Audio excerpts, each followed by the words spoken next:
Hello everyone. Oh, let me lower the camera a little bit. Okay, there we go. Yeah, that's where it normally is.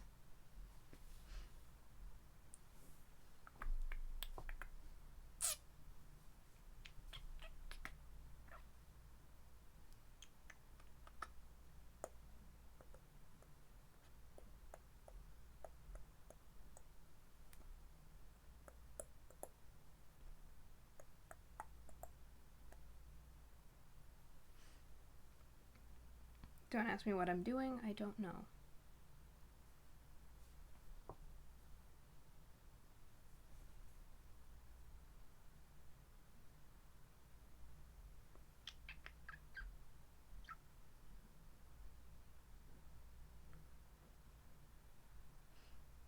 Just waiting on people coming in.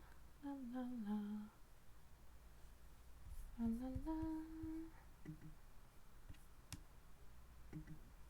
La la la.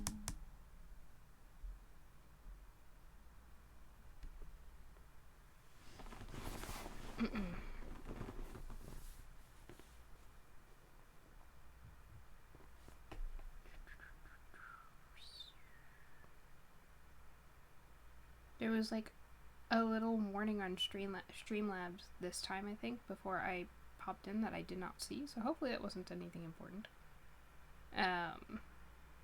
I will check that for the next time that I go live.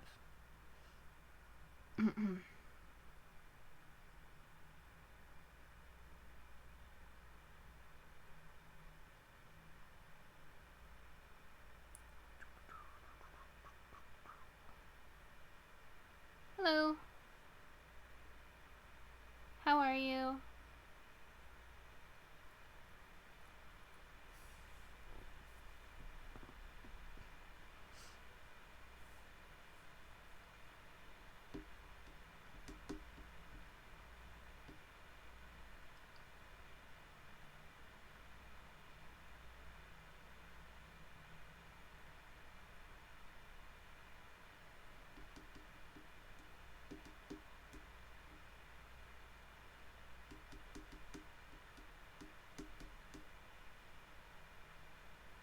Doing okay. It's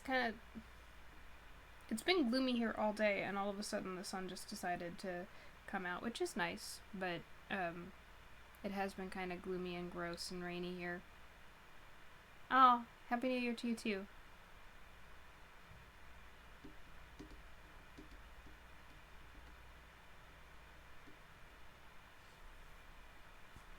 Stupid long sleeves getting caught on my chair arm.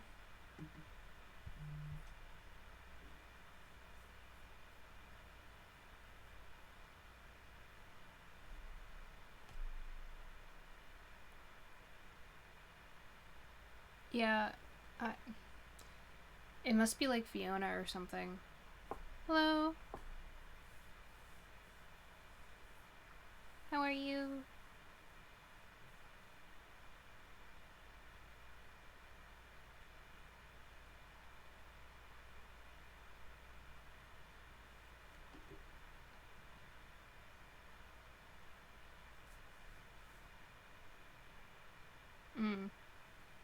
I'm sorry. Hello.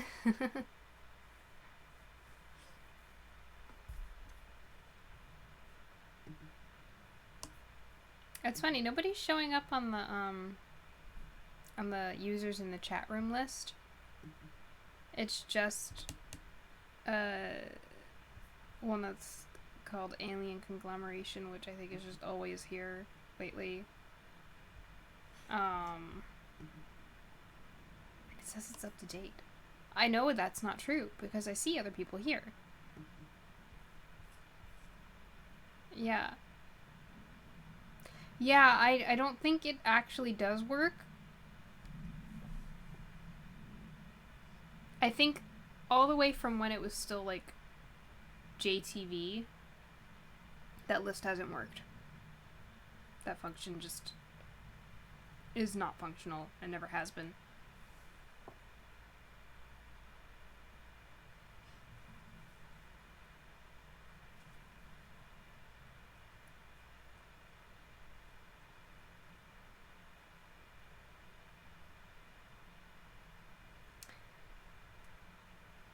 Okay, so are you guys ready for the graveyard book for today?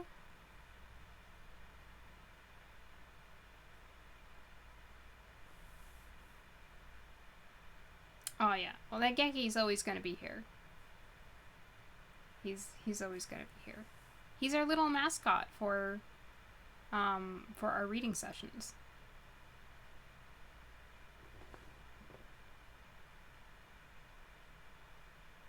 No worries, no worries. I'm sorry that this is late. Usually I start obviously like a lot closer to 5 than 6. I don't know what happened today. Dig the graveyard. I don't think we need anyone to dig at least this graveyard. This graveyard is all good. I don't think any new people are being buried in this graveyard also. I think it's right, it's just like a nature, like, it's a not a nature preserve or a wildlife sanctuary. Is it a wildlife sanctuary? It's like a protected area because I don't think anything is changing in it. They're not like adding any more graves, and they're also not like they're not changing anything. They're not taking away any headstones or anything like that. Protected land.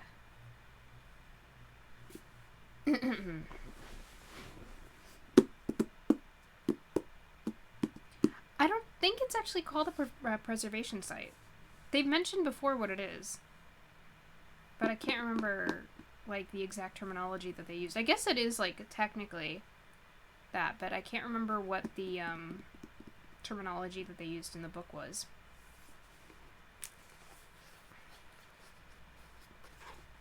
So the last we left off, we had read The Dance Macabre, where everyone had been dancing with the ghosts in town. And we left off on the interlude chapter called The Convocation. Oh, thank you. I'm still not sure how I feel about it. Like, it was an accident, technically. Like, I was just trying to match my previous color. Oh, thank you. You guys are so sweet. I was just trying to match my previous purple, but it didn't work out. I don't know what happened.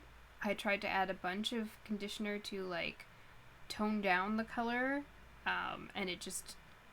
I don't know what it would have looked like had I not added any conditioner into it, and just used it straight. Like, it would have probably been, like, black.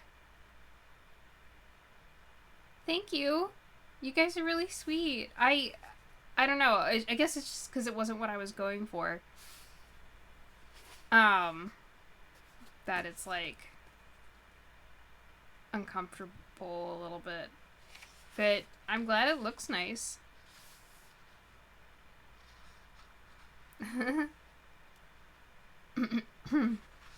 The Halloween spirit.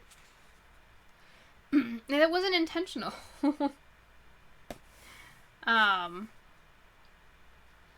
But yeah, I think I showed last time, but I'll show it again.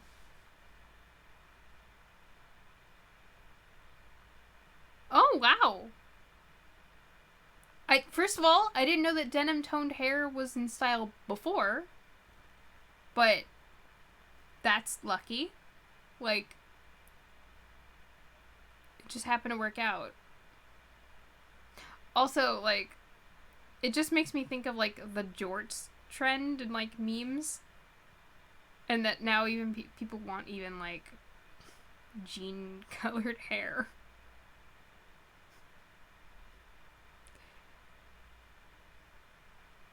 People have gotten a little crazy with denim.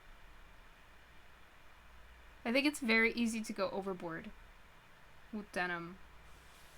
But that's cool. Hey, that works out for me.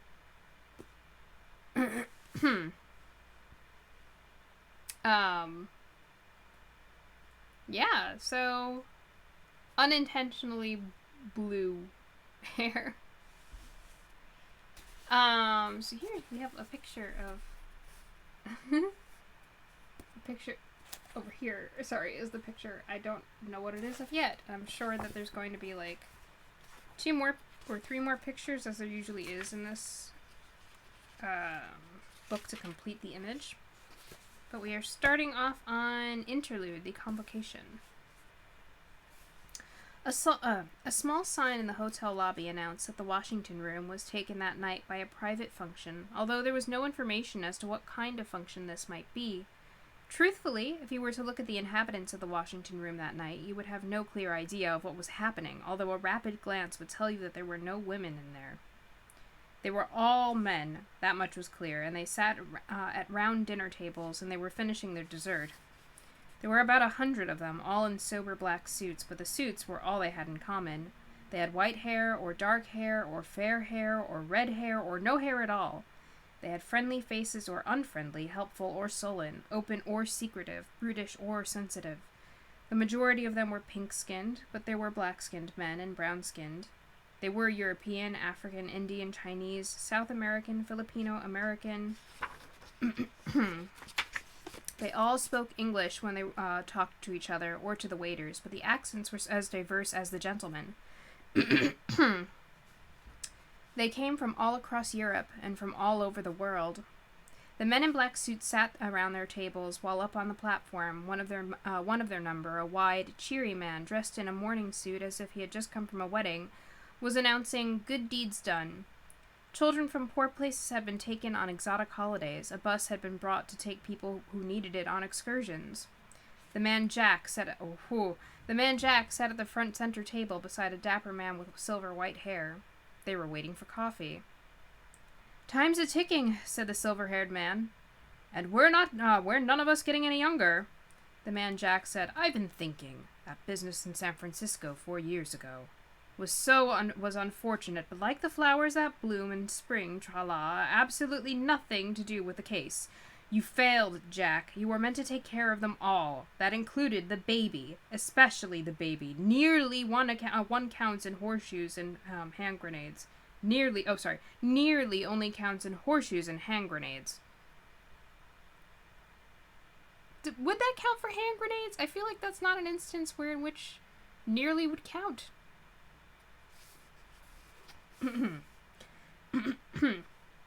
A waiter in a white jacket poured coffee for each of the men at the table. A small man with a pencil-thin black mustache, a tall blonde man, good-looking enough to be a film star or a model, and a dark-skinned man with a huge head who glared out at the world like an angry bull.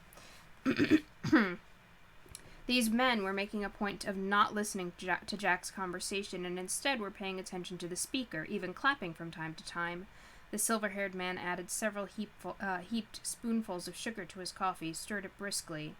10 years, he said. Time and tide wait for no man. The babe will soon be grown. And then what? I still have time, Mr. Dandy, the man Jack began, but the silver-haired man cut him off, stabbing a large pink finger in his direction. You had time. Now you just have a deadline. Now you've got to get smart. We can't cut you any slack, not anymore. Sick of waiting we are, every man Jack of us. Every man Jack of us. Okay, interesting. The man Jack nodded curtly. I have leads to follow, he said. The silver-haired man slurped his black coffee. Really. And I repeat, I think it's connected with the trouble we had in San Francisco. You've discussed this with the secretary? Mr. Dandy indicated the man at the podium, who was, at the moment, telling them about hospital equipment bought in the previous year from their generosity. Not 1, not 2, but 3 kidney machines, he was saying. The men in the room applauded themselves and their generosity politely. The man Jack nodded. I've mentioned it. And? He's not interested. He just wants results. He wants me to finish the business I started. You're right. It does sound like a thing that Andy would say. So, interesting. This actually reminds me of, if you've ever seen Angel the series, like Wolfram and Hart, who like are a bunch of lawyers, but they're like evil lawyers, so, like, they would have meetings like this where they're talking about, like, the generosity that they have, or, like, things that they provided for the community on the, you know, the surface of things, but actually they're protecting criminals and, like, just, and demons as well, and just being terrible people. "We all do, Sunshine," said the silvered-haired man. "The boy's still alive, and time is no longer our friend." Aha! Oh, hey! The other men at the table, who had pretended not to be listening, grunted and nodded their agreement. Like I say, Mr. Dandy said without emotion, "Time's a-ticking." And then we have another coffee cup over here. And then...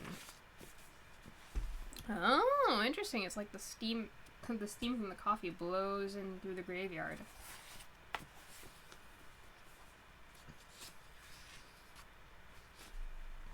Chapter 6. Nobody Owens' School Days. Rain in the graveyard, and the world puddled into blurred Rain in the graveyard, and the world puddled into blurred reflections. Bod sat, concealed from anyone, living or dead, who might come looking for him, under the arch that separated the Egyptian walk and the northwestern wilderness beyond it from the rest of the graveyard, and he read his book. "Dammy!" came a shout from down the path. "Dammy, sir, and blast your eyes when I catch you!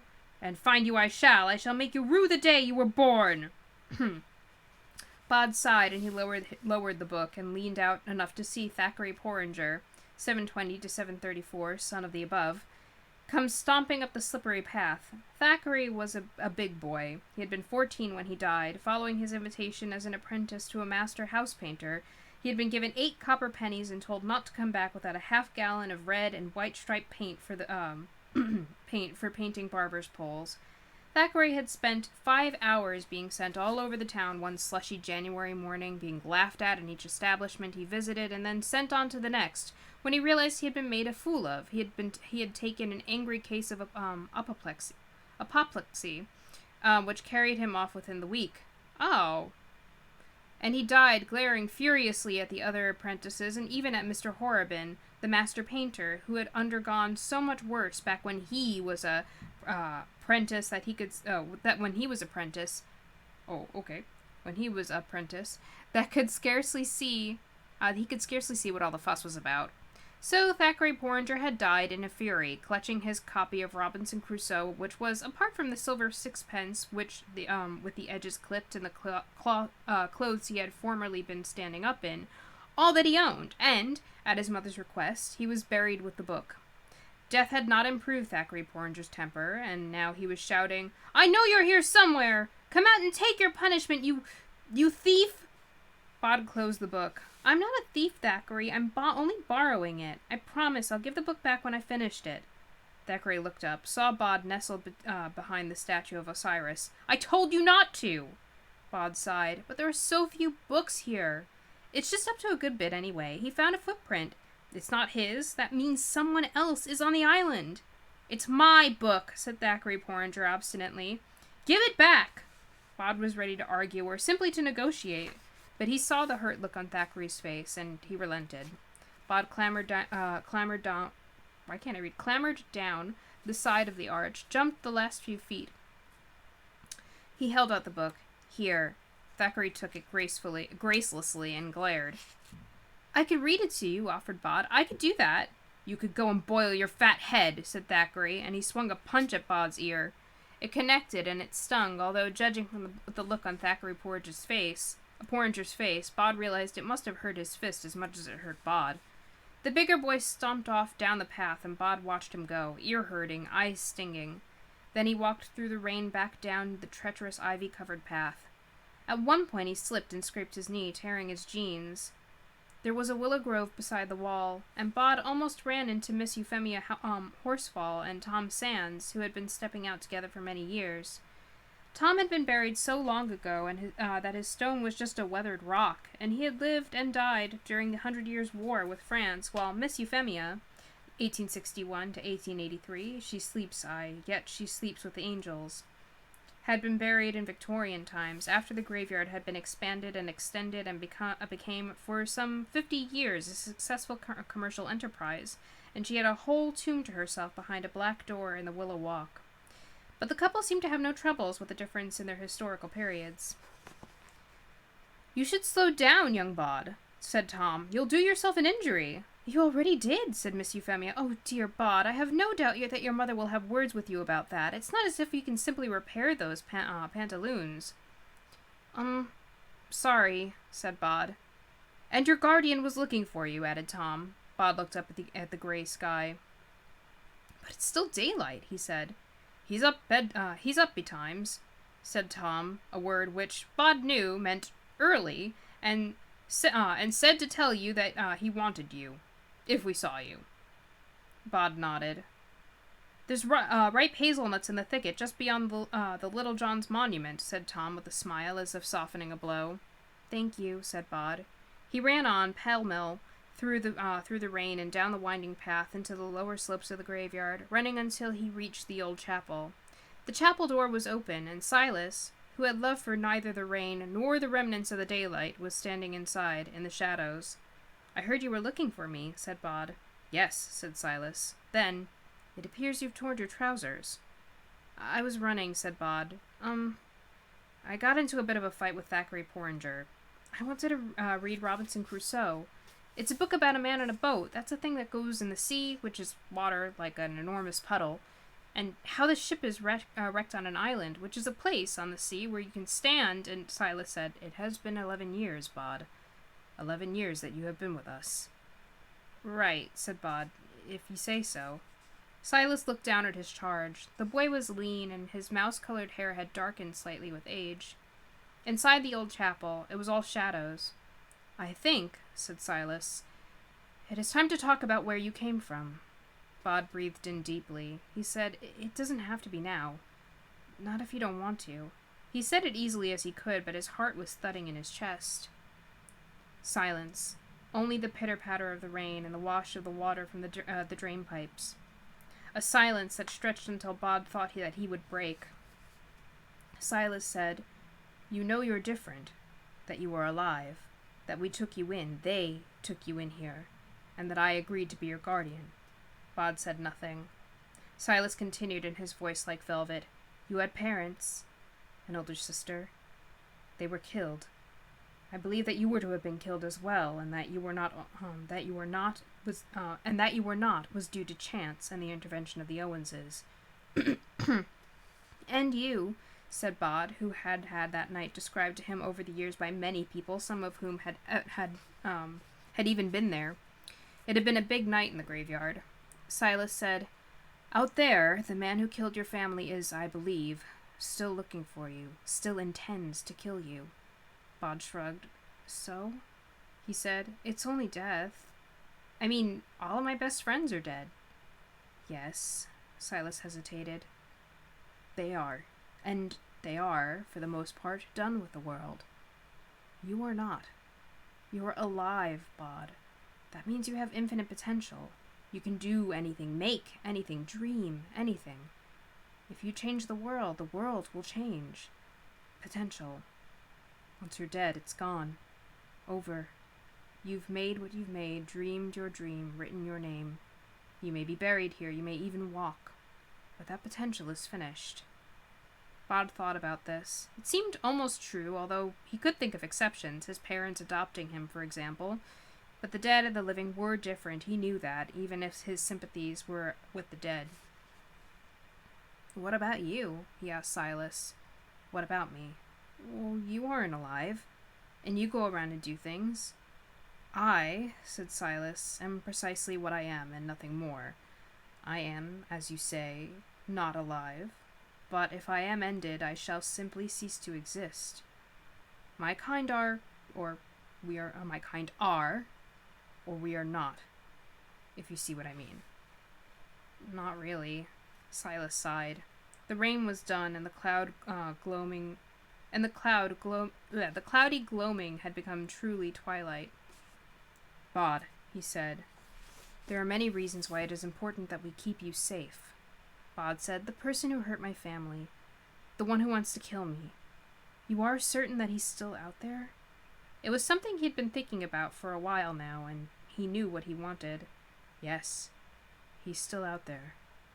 Then, said Bod, and said the unsayable, I want to go to school. Silas was imperturbable. Silas was imperturbable. The world could have ended, and he would not have turned a hair. But now his mouth opened and his brow furrowed, and he said only, What? I've learned a lot in this graveyard, said Bod. I can fade and I can haunt. I can open a ghoul gate and I know the constellations. But there's a world out there with the sea in it, and islands and shipwrecks and pigs. I mean, it's filled with things I don't know. And the teachers here have taught me lots of things, but I need more if I'm going to survive out there one day. Silas seemed unimpressed. Out of the question. Here we can keep you safe. How could we keep you safe out there? Outside anything could happen. Yes, agreed Bod. That's the potential thing you were talking about. He fell silent. Then, someone killed my mother and father and my sister. Yes, someone did. A man? A man. Which means, said Bod, you're asking the wrong question. Silas raised an eyebrow. How so?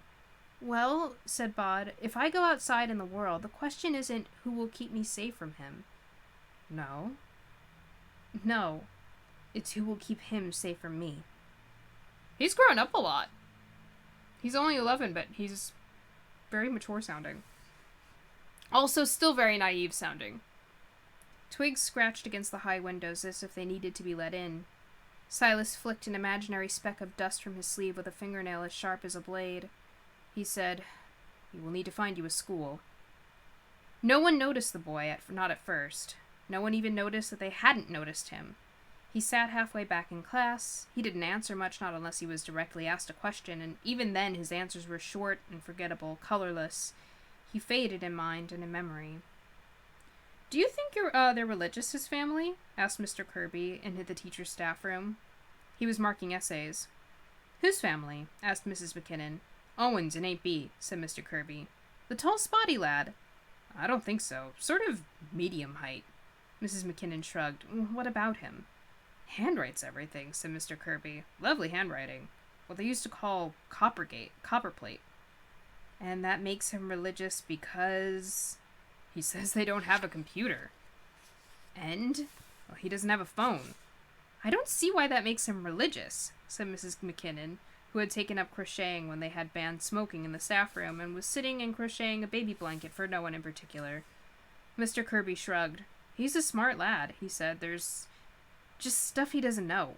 And in history, he'll throw in little made-up detail stuff not in the books. What kind of stuff? Mr. Kirby finished marking Bod's essay and put it down on the pile. Without something immediately in front of him, the whole matter seemed vague and unimportant. Stuff, he said, and forgot about it. Just as he forgot to enter Bod's name on the roll. Just as Bod's name was not to be found on the school databases. Oh, so they've done some mojo here.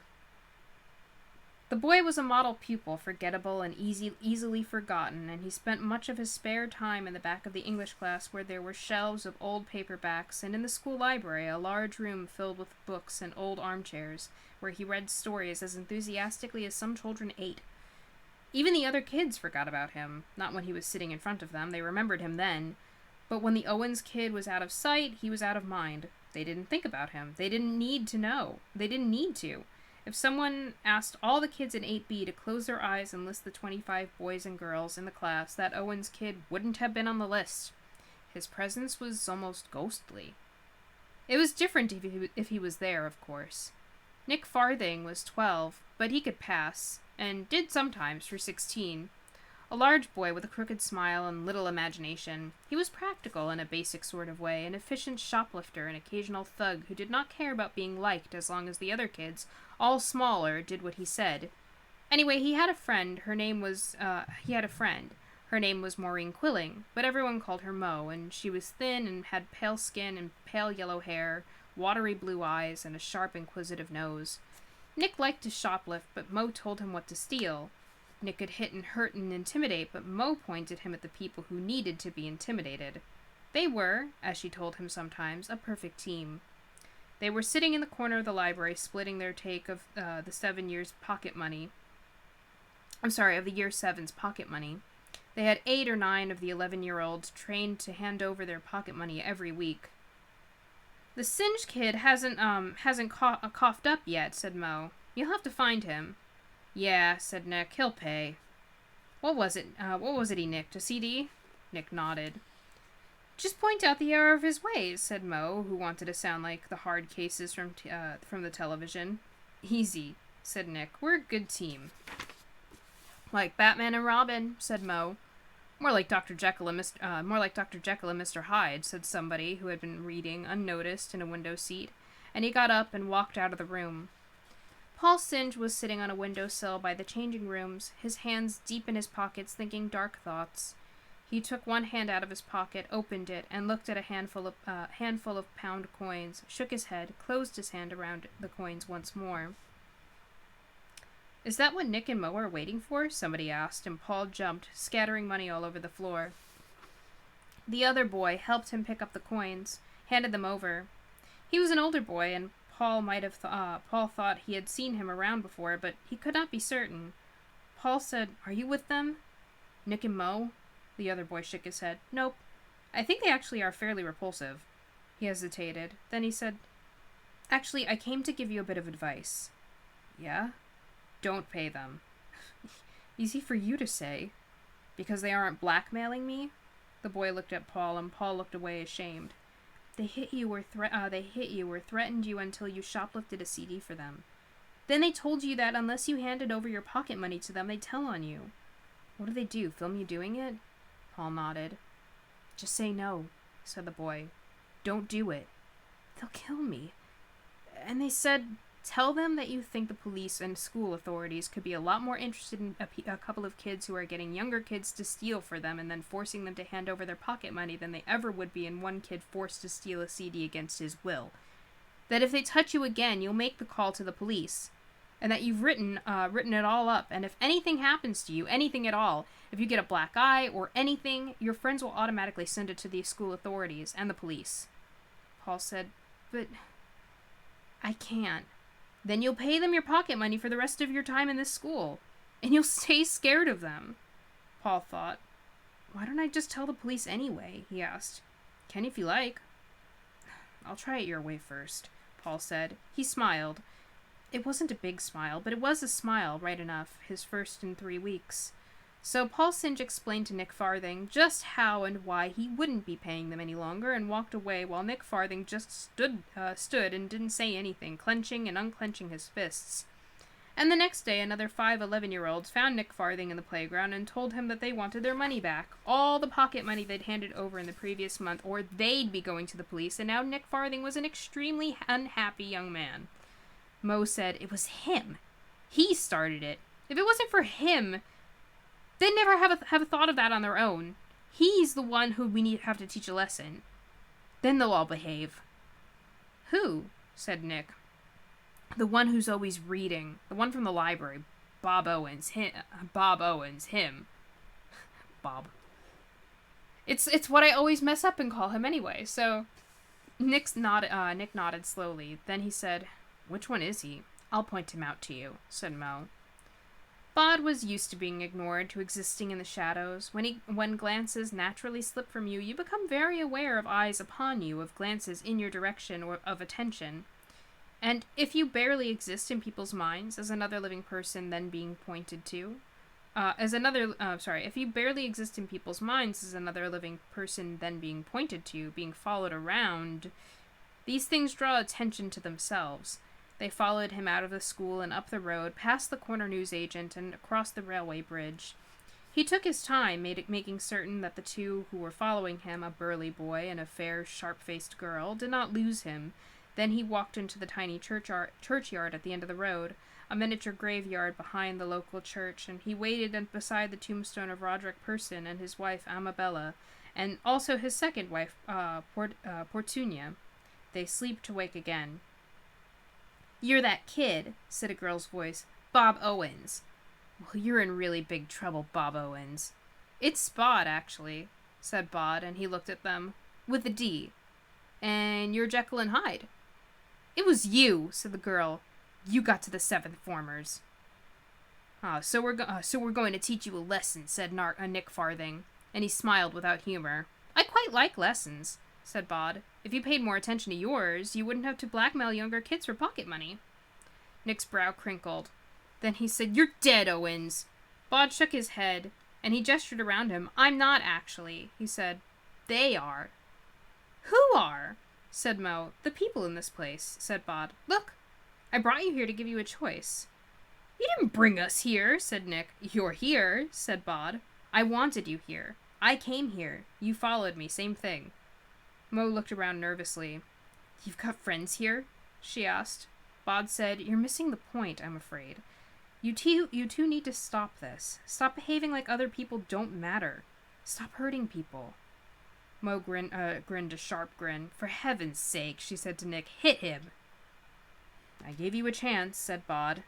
Nick swung a vicious fist at Bod, who was no longer there, and Nick's fist slammed into the side of a gravestone. It's interesting because he sounds a lot more like Silas as he's gotten older. I wonder how old he is now, because he was 11 at the last time that he and Silas talked, but it sounds like there's been like a time skip. Where did he go? Said Mo. Nick was swearing and shaking his head. She looked around the shadowy cemetery, puzzled. He was here. You know he was here. Nick had little imagination, and he was not about to start thinking now. Maybe he ran away, he said. He didn't run, said Mo. He just wasn't there anymore. Mo had an imagination. The ideas were hers. It was twilight in a spooky churchyard, and the hairs on the back of her neck were prickling. Something is really, really wrong, said Mo. Then she said in a higher-pitched, panicky voice, We have to get out of here. I'm going to find that kid, said Nick Farthing. I'm going to beat the stuffing out of him. Mo felt something unsettled in the pit of her stomach. The shadows seemed to move around them. Nick, said Mo, I'm scared. Fear is contagious. You can catch it. Sometimes all it takes is for someone to say that they're scared for the fear to become real. Mo was terrified, and now Nick was too. Nick didn't say anything. He just ran, and Mo ran close on his heels. The streetlights were coming on as they ran back towards the world, turning the twilight into night, making the shadows into dark places in which anything could be happening. They ran until they reached Nick's house, and they went inside and turned on all the lights, and Mo called her mother and demanded, half crying, to be picked up and driven the short distance to her own house because she wasn't walking home that night. Bod had watched them run with satisfaction. That was good, dear, said someone behind him, a tall woman in white. A nice fade first, then the fear. Thank you, said Bod. I hadn't even tried the fear out on living people. I mean, I knew the theory, but, well... It worked a treat, she said cheerfully. I'm Amabella Person. Bod. Nobody Owens. The live boy? From the big graveyard on the hill. Really? Bod hadn't realized that anyone knew who he was beyond his own graveyard. Amabella was knocking on the side of the tomb. Roddy? Portunia? Come and see who's here! There were 3 of them there then, and Amabella was introducing Bod, and he was shaking hands and saying, Charmed, I am sure, because he could greet people politely over 900 years of changing manners. Master Owens here was frightening some children who doubtless deserved it, Amabella was explaining. Good show, said Roderick Person. Bounders guilty of reprehensible behavior, eh? They were bullies, said Bod, making kids hand over their pocket money, stuff like that. Yeah, I like that line too. But Nick had little imagination and he wasn't about to start thinking now. A frightening is certainly a good beginning, said Petunia Person, who was a stout woman, much older than Amabella. And what have you planned if it does not work? I hadn't really thought, Bod began, but Amabella interrupted. I should suggest that dream-walking might be the most efficient remedy. You can dream-walk, can you not? I'm not sure, said Bod. Mr. Pennyworth showed me how, but I haven't really... Well, there's things I only really know in theory, and Petunia Person said, Dreamwalking is all very well, but might I suggest a good visitation? That's the only language that these people understand.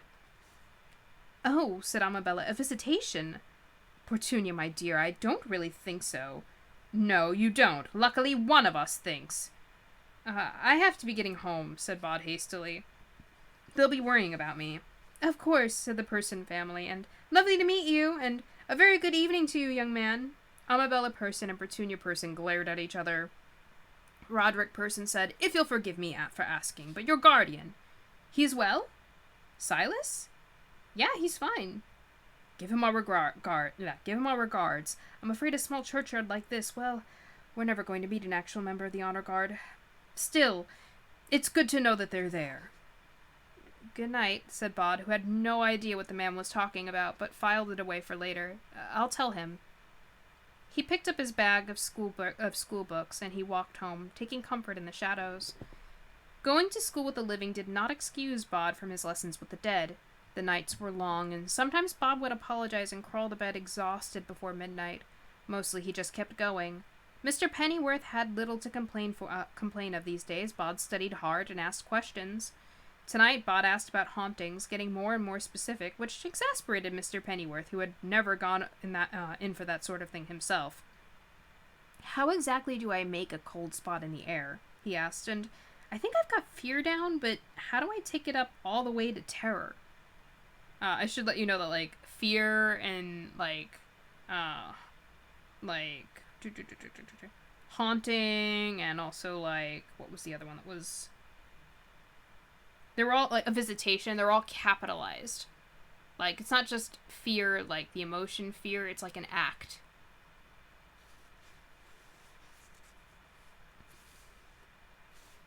And Mr. Pennyworth sighed and harumphed and did his best to explain, and it was gone 4 a.m. before they were done. Bob was tired at school the next day. The first class was history, a subject Bob mostly enjoyed, although he often had to resist the urge to say that it hadn't happened like that, not according to the people who had been there anyway. But this morning, Bob was fighting to stay awake. He was doing all he could to concentrate on the lesson, so he was not paying attention to much else going on around him. He was thinking about King Charles I and about his parents, of Mr. and Mrs. Owens, and about his parents, of Mr. and Mrs. Owens, and of the other family, the one he could not remember, when there was a knock on the door. The class and Mr. Kirby all looked to see who was there. It was a year 7, who had been sent to borrow a textbook. And as they turned, Bod felt something stab in the back of his hand. He did not cry out. He just looked up. Nick Farthing grinned down at him, a sharpened pencil in his fist. I'm not afraid of you, whispered Nick Farthing. Bod looked at the back of his hand. A small drop of blood welled up where the point of the pencil had punctured it. Mo Quilling passed Bod in the corridor that afternoon, her eyes so wide he could see the whites all around them. You're weird, she said. You don't have any friends. I didn't come here for friends, said Bod truthfully. I came here to learn. Mo's nose twitched. Do you know how weird that is? She asked. Nobody comes to school to learn. I mean, you come because you have to. Bod shrugged. I'm not afraid of you, she said. Whatever tricks you did yesterday, you didn't scare me. Okay, said Bod, and he walked on down the corridor. He wondered if he had made a mistake getting involved. He had made a misstep in judgment, that was for certain. Mo and Nick had begun to talk about him. Probably the year 7s had as well. Other kids were looking at him, pointing him out to each other. He was becoming a presence rather than an absence, and that made him uncomfortable. Silas had warned him to keep a low profile, told him to go through school partly faded, but everything was changing. He talked to his guardian that evening, told him the whole story. He was not expecting Silas's reaction. I cannot believe, said Silas, that you could have been so stupid. Everything I told you about remaining just this side of invisibility. And now you've become the talk of the school? Well, what did you want me to do? Not this, said Silas. It's not like the olden times. They can keep track of you, Bod. They can find you. Silas's unmoving exterior was like the hard crust of rock over molten lava. Bod knew how angry Silas was only because he knew Silas. He seemed to be fighting his anger, controlling it. Bod swallowed. What should I do? He said simply. Don't go back, said Silas. This school business was an experiment. Let us simply acknowledge that it was not a successful one. Bod said nothing. Then he said, It's not just the learning stuff. It's the other stuff. Do you know how nice it is to be in a room filled with people and for all of them to be breathing?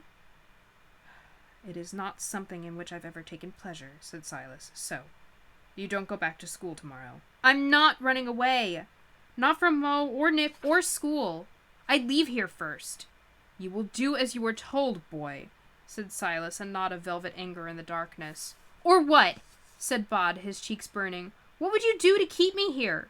Kill me? And he turned on his heel and began to walk down the path that led to the gates and out of the graveyard. Ugh, teenagers! Silas began to call the boy back, but then stopped. Then he stopped and stood there in the night alone. At the best of times his face was unreadable. Now his face was a book written in a language long forgotten and an alphabet unimagined. Silas wrapped the shadows around him like a blanket and stared after the way the boy had gone, and did not move to follow. Nick Farthing was in his bed asleep and dreaming of pirates on the sunny blue sea, when it all went wrong. One moment he was captain of his own pirate ship, a happy place, crewed by obedient 11-year-olds, except for the girls, who were all a year or two older than Nick, and who looked especially pretty in their pirate costumes. And the next he was alone on the deck, a huge dark ship the size of an oil tanker, with ragged black sails and a skull for a figurehead, was crashing through the storm towards him.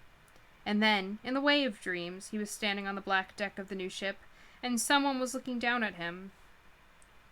You're not afraid of me, said the man standing over him. Nick looked up.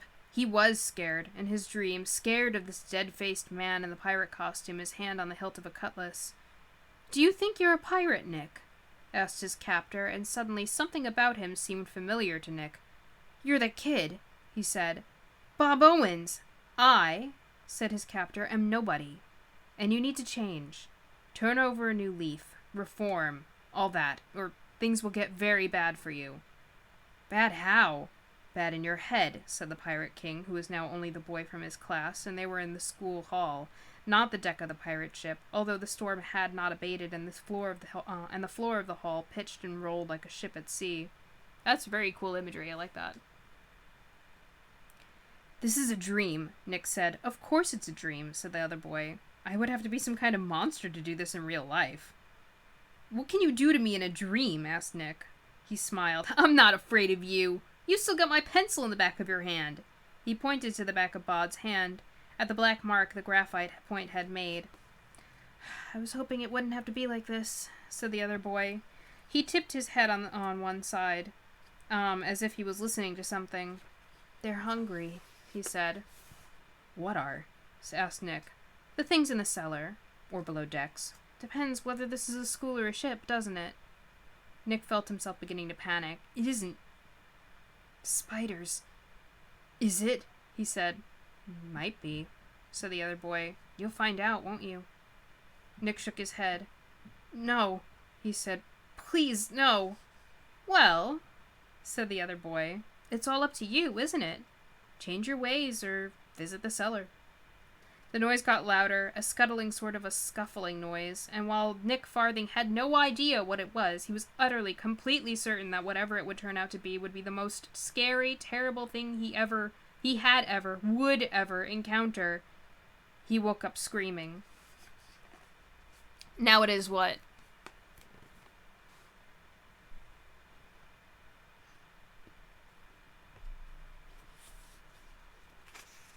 Oh, yeah, exactly. Wouldn't have been spiders had you not mentioned. Bod heard the scream, a shout of terror, and felt the satisfaction of a job well done. He was standing on the pavement outside Nick Farthing's house, his face damp from the thick night mist. He was exhilarated and exhausted. He felt barely in control of the dream walk, had been all too aware that there was nothing else in the dream but Nick and himself, and that all Nick had been scared of was a noise. But Bob was satisfied. The other boy would hesitate before tormenting smaller kids. That wasn't right, Bod, but okay. And now? Bod put his hands in his pockets and began to walk, not certain where he was going. He would leave the school, he thought, just as he had left the graveyard. He would go somewhere no one knew him, and he would sit in the library all day and read books and listen to people breathing. Out of context, that's weird, but He wondered if there were still deserted islands in the world, like the one on which Robinson Crusoe had been shipwrecked. He could go and live on one of those. Bod did not look up. If he had, he would have seen a pair of watery blue eyes watching him intently from a bedroom window. He stepped into an alley, feeling more comfortable out of the light.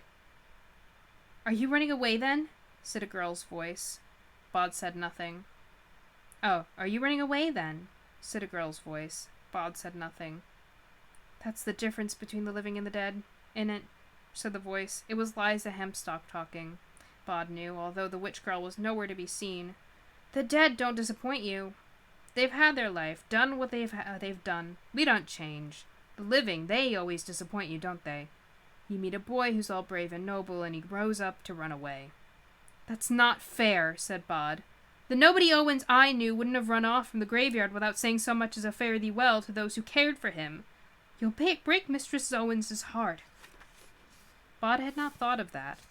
He said, "I had a fight with Silas." "So?" "He wants me to come back to the graveyard. To stop school. He thinks it's too dangerous." "Why? Between your talents and my bespellment, they'll barely notice you." "I was getting involved. There were these kids bullying other kids. I wanted them to stop.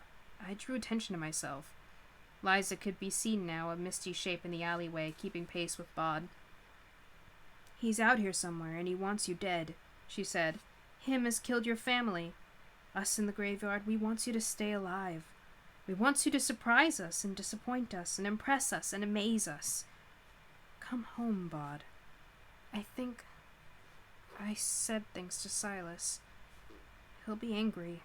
If he didn't care about you, you couldn't upset him," was all she said. The fallen autumn leaves were slick beneath Bod's feet, and the mists blurred the edges of the world.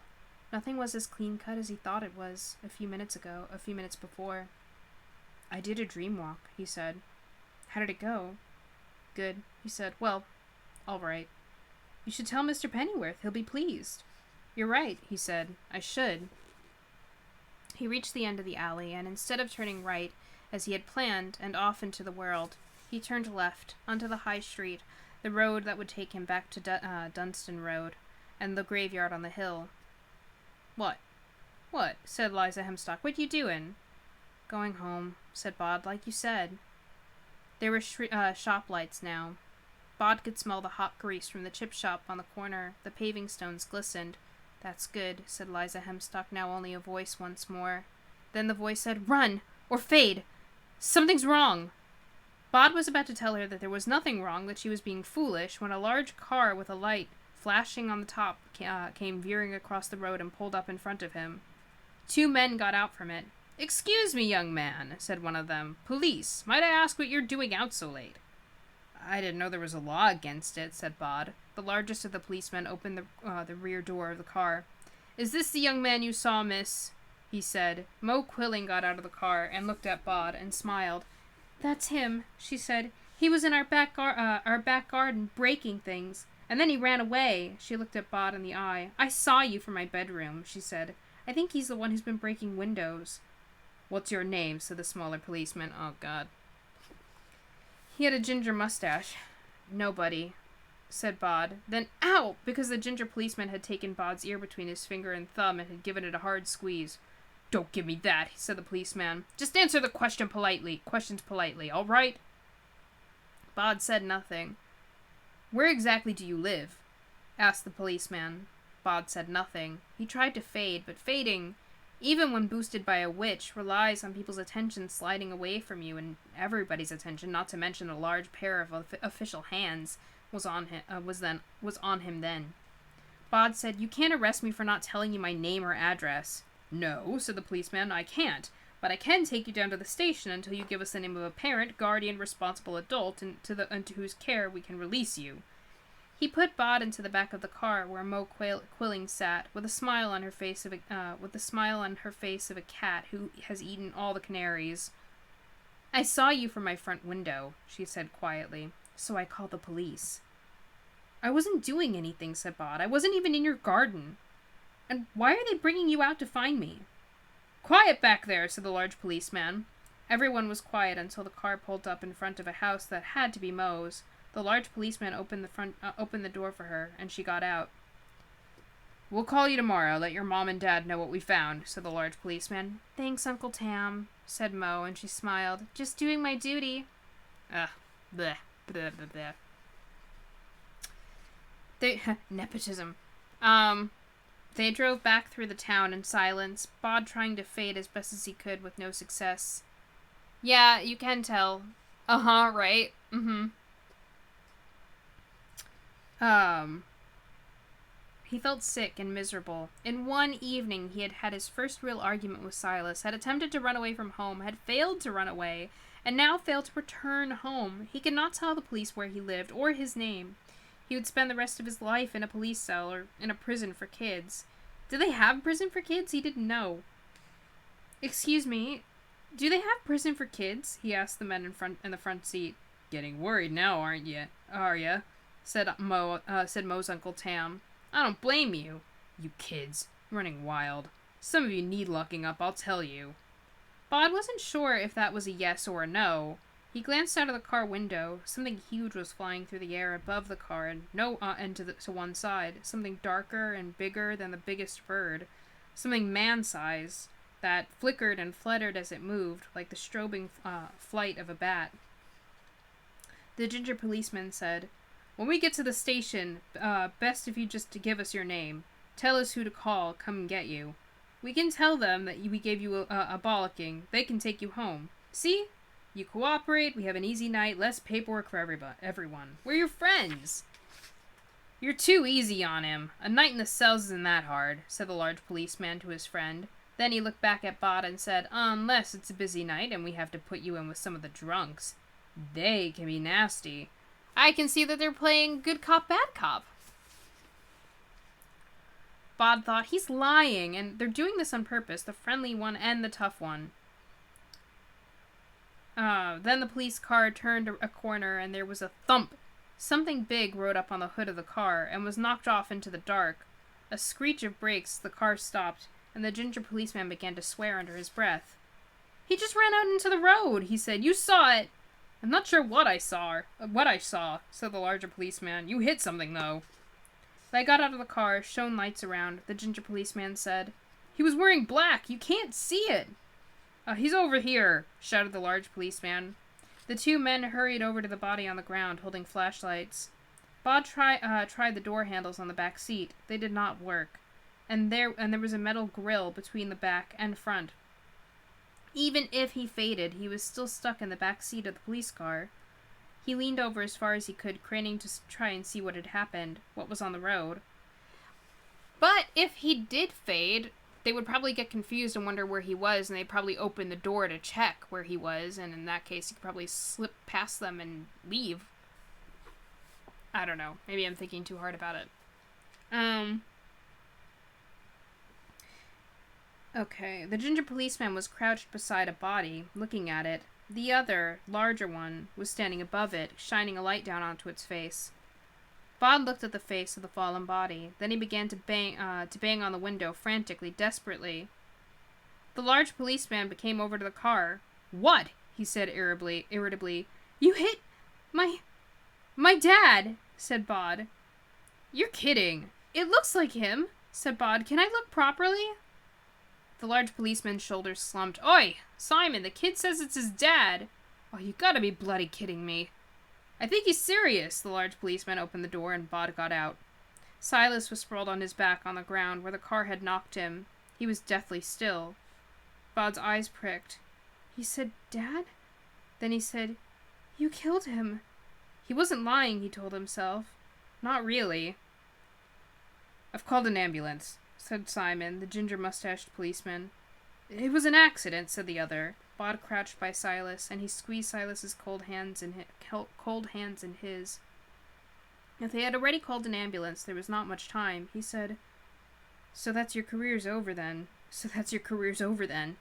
"It was an accident, you saw. He just stepped out." "What I saw," said Bod, "is that you agreed to do a favor for your niece, and frighten a kid that she's been fighting with at school. So you arrested me without a warrant for being out late, and then when my dad runs out into the road to try and stop you to find out what was going on, you intentionally ran him over." "It was an accident," repeated Simon. "You've been fighting with Mo at school?" said Mo's Uncle Tam, but he didn't sound convincing. "We're both in 8B at the Old Town School," said Bod, "and you killed my dad." Far off he could hear the sound of sirens. "Yeah, you hit a dead guy." Far off he could...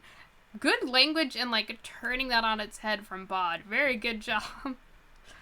Far off he could hear the sound of sirens. "Simon," said the large man, "we have to talk about this." They walked over... Can you really tell that it's not America? Because this sounds about right. They walked over to the other side of the car, leaving Bod alone in the shadows with the fallen Silas. Bod could hear the two policemen talking heatedly. "Your bloody niece was used, and so was... If you'd keep your eyes on the road..." Simon jabbed his finger into Tam's chest. Bod whispered, "They aren't looking. Now." And he faded. There was a swirl of deeper darkness, and the body on the ground was now standing beside him. Silas said, "I'll take you home. Put your arms around my neck." Bod did, holding tightly to his guardian, and they plunged through the night, heading for the graveyard. "I'm sorry," said Bod. "I'm sorry, too," said Silas. "Did it hurt?" asked Bod, "letting the car hit you like that." "Yes," said Silas. "You should thank your little witch friend. She came and found me, told me you were in trouble, and what kind of trouble you were in." They landed in the graveyard. Bod looked at his home as if it was the first time he had ever seen it. He said, "What happened tonight was stupid, wasn't it? I mean, I put things at risk." "More than you know, young nobody Owens." "Yes. More things than you know, young... More things than you know, young... Why can't I say that line? More things than you know, young nobody Owens." "Yes." "You were right," said Bod. "I won't go back. Not to that school, and not like that." Maureen Quilling had had the worst week of her life. Nick Farthing was no longer speaking to her. Her Uncle Tam had shouted at her about the Owens kid thing, then told her not to mention anything about the evening ever to anyone, as he could lose his job, and he wouldn't want to be in her shoes if that happened. Her parents were furious with her. She felt betrayed by the world. Even the Year 7s weren't scared of her any longer. It was rotten. She wanted to see that Owens kid, who she blamed for everything that had happened to her so far, writhing in miserable agony. If he thought being arrested was bad. And then she would concoct elaborate revenge schemes in her head, complex and vicious. They were the only things that made her feel better, and even they didn't really help. If there was one job that gave Mo the creeps, it was cleaning up the science labs, putting away the Bunsen burners, making sure all the test tubes, petri dishes, unused filter papers, and the like were returned to their places. She only had to do it on a strict rotation system, once every 2 months, but it stood to her reason that here, in the worst week of her life, she would be in the science lab. At least Mrs. Hawkins, who taught general sciences, was there, collecting papers, gathering things up at the end of the day. Having her there, having anybody there, was comforting. "You're doing a good job, Maureen," said Mrs. Hawkins. A white snake in a jar of preservatives, a preservative stared blindly down at them. Mo said, "Thanks." "Aren't there meant to be 2 of you?" asked Mrs. Hawkins. "I was supposed to be doing it with the Owens kid," said Mo. "But he hasn't been to school in 2 days now." The teacher frowned. "Which one was he?" she asked absently. "I don't have him down on my list." "Bob Owens. Brownish hair, a bit too long. Didn't talk much. He was the one who named all the bones in the skeleton in the quiz. Remember?" "Not really," admitted Mrs. Hawkins. "You must remember. Nobody remembers him, not even Mr. Kirby." Mrs. Hawkins pushed the rest of the sheets of paper into her bag and said, "Well, I appreciate you doing it on your own, dear. Don't forget to wipe down the working surfaces before you go." And she went, closing the door behind her. The science labs were old. There were long, dark wooden tables with gas jets and taps and sinks built into them. And there were dark wooden shelves upon which were displayed a selection of things in large bottles. The things that floated in the bottles were dead, had been dead for a long time. There was even a yellowed human skeleton in one corner of the room. Mo did not know if it was real or not, but right now it was creeping her out. Every noise she made echoed in that long room. She turned all of the overhead lights on, even the light on the whiteboard, just to make the place less scary. The room began to feel cold. She wished she could turn up the heat. She walked over to one of the large metal radiators and touched it. It was burning hot. But still, she was shivering. The room was empty and unsettling in its emptiness, and Mo felt as if she were not alone, as if she was being watched. Well, of course I'm being watched, she thought. 100 dead things are in the jar, all looking at me, in the jars, all looking at me, not to mention the skeleton. She glanced up at the shelves. That was when the dead things in the jars began to move. A snake with unseeing milky eyes uncoiled in its alcohol-filled jar. A faceless, spiny sea creature twisted and revolved in its liquid home. A kitten, dead for decades, showed its teeth and clawed the glass. Mo closed her eyes. This isn't happening, she told herself. I'm imagining it. I'm not frightened, she said aloud. That's good, said someone standing in the shadows by the rear door. It seriously sucks to be frightened. She said, none of the teachers even remember you. But you remember me, said the boy, the architect of all her misfortunes. She picked up a glass beaker and threw it at him, but her aim went wide and it smashed against a wall. How's Nick? Asked Bod, as if nothing had happened. You know how he is, she said. He won't even talk to me. Just shuts up in class, goes home and does his homework. Probably building model railways. Good, he said. And you, she said. You haven't been at school for a week. You're in such trouble, Bob Owens. The police came in the other day. They were looking for you. That reminds me. How's your Uncle Tam? Said Bod. Mo said nothing. In some ways, said Bod. You've won. I'm leaving school. And in other ways, you haven't. Have you ever been haunted, Maureen Quilling? Ever looked in the mirror, wondering if the eyes looking back at you were yours? Ever sat in an empty room and realized you were not alone? It's not pleasant. You're going to haunt me? Her voice trembled. Bod said nothing at all. He just stared at her. In the far corner of the room, something crashed. Her bag had slipped off the chair and onto the floor, and when she looked back, she was alone in the room. Or at least, there was nobody that she could see in there with her. Her way home was going to be very long and very dark. Yeah, wow. Way to scare the crap out of her. The boy and his guardian stood at the top of the hill, looking out at the lights in the town. Does it still hurt? Asked the boy. A little, said the guardian. But I heal fast. I'll soon be as good as ever. Could it have killed you? Stepping out in front of that car? His guardian shook his head. There are ways to kill people like me, he said, but they don't involve cars. I am very old and very tough. Bod said, I was wrong, wasn't I? The whole idea was to do it without anybody noticing. And then I had to get involved with the kids in the school, and the next thing you know, there's police and all sorts of stuff. Because I was selfish. Silas raised an eyebrow. You weren't selfish. You need to be among your own kind. Quite understandable. It's just harder out there in the world of the living, and we cannot protect you out there as easily. I wanted to keep you perfectly safe, said Silas. But there is only one perfectly safe place for your kind, and you will not reach it until all your adventures are over and none of them matter any longer. Bod rubbed his hand over the stone of Thomas R. Stout, 1817 to 1851, deeply regretted by all who knew him. Wow, what a nice engraving. Feeling the moss crumble beneath his fingers. He's still out there, said Bod, the man who killed my first family. I still need to learn about people. Are you going to stop me leaving the graveyard? No.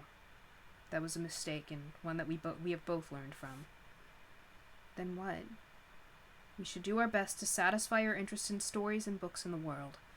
There are libraries. There are other ways. And there are many situations in which there might be other living people around you, like the theater or the cinema. What's that? Is it like football? I enjoyed watching them play football at school. Football. That's usually a little early in the day for me, said Silas, but Miss Lupescu could take you to see a football match the next time that she's here.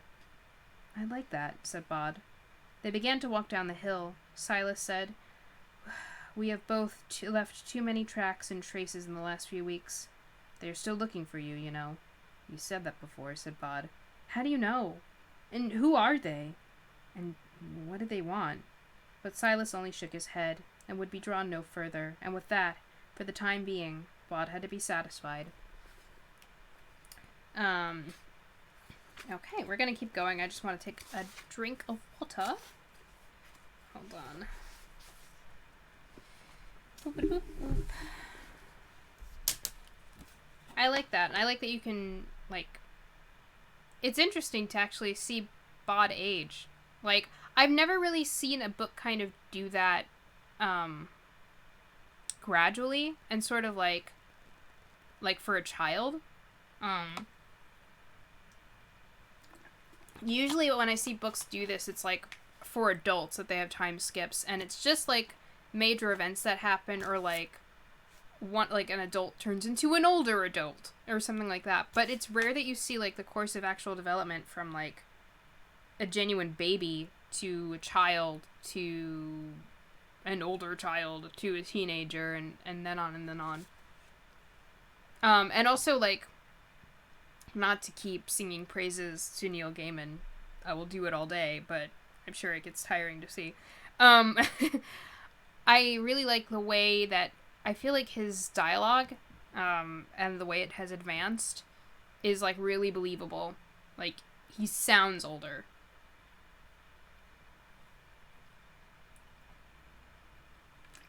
But not just that he sounds older, like, he sounds a little different every time, like the way you would as you were a kid getting older and, like, developing your own personality and language and all of that.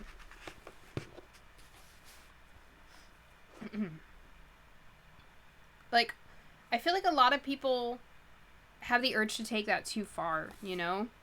They write babies sounding, or children sounding, like, super different from adults, and then just write them as, like, a sophisticated sounding adult. And it's like, well, that's not really, like, it's... Yeah, it doesn't really work like that. And there's also, like, a lot more nuances to it usually than what people are willing to give it, or what other writers are willing to display with it. It's hard to get, like, a believable sounding child to adult thing, if there ever is any depicted. So really cool. Okay. We are on Chapter 7, Everyman Jack.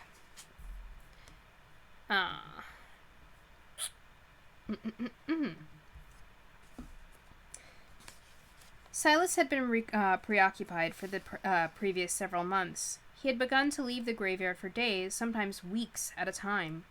Over Christmas, Miss Lupescu had come out for 3 weeks in his place, and Bod had shared her meals in her little flat in the old town. She had even taken him to a football match, as Silas had promised that she would, but she had gone back to the place that she called the old country, after squeezing Bod's cheeks and calling him Nimini, which had become her pet name for him. Aw, she's so sweet with him now. Now Silas was gone, and Miss Lupescu also. Now Silas was gone, and Miss Lupescu also. Mr. and Mrs. Owens were sitting in Josiah Worthington's tomb, talking to Josiah Worthington. None of them was happy. Josiah Worthington said, "You mean to say that he did not tell either of you where he was going, or how the child was to be cared for?" When the Owenses shook their heads, Josiah Worthington said, "Well, where is he?" Here's a little picture of Josiah. I guess it's Josiah Worthington and the Owenses. And then also we have, like, the rest of an illustration over here. It looks like there's a van. I'll never get directions right. Over here. Outside the graveyard. Or a bus or something. Neither Owens was able to answer. Master Owens said, "He's never been gone for so long before, and he promised when the child came to us, promised he would be here, or someone else would be here to help us care for him. He promised." Mrs. Owens said, "I worry that something must have happened to him."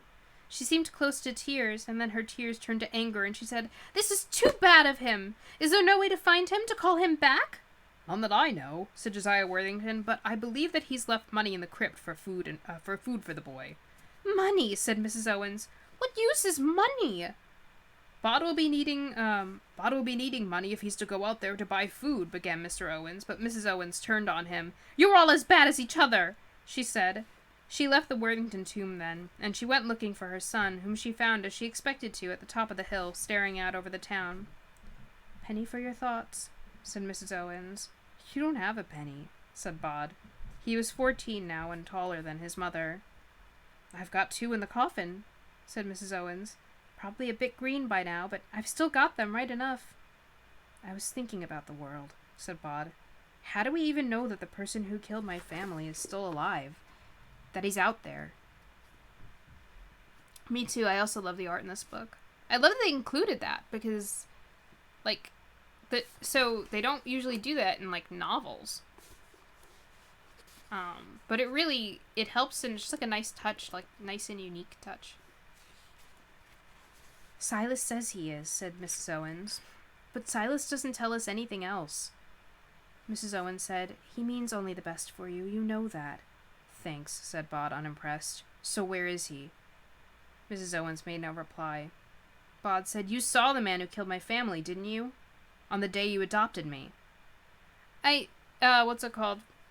We're getting to see that he's also just like a moody teenager now. Like, fair enough, I guess.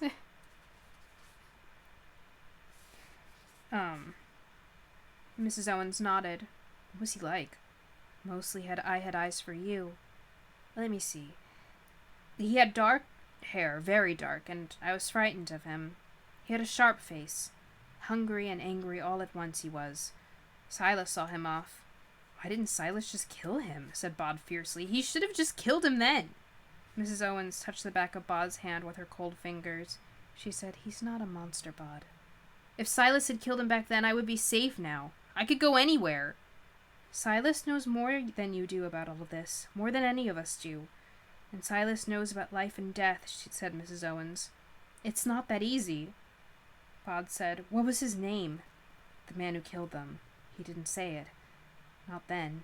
Bod put his head on one side and stared at her with eyes as gray as thunderclouds. But you know it, don't you? Mrs. Owens said, There's nothing you can do, Bod. There is. I can learn. I can learn everything I need to know. All I can. I learned about ghoul gates. I learned to dream walk. Miss Lupescu taught me how to watch the stars. Silas taught me silence.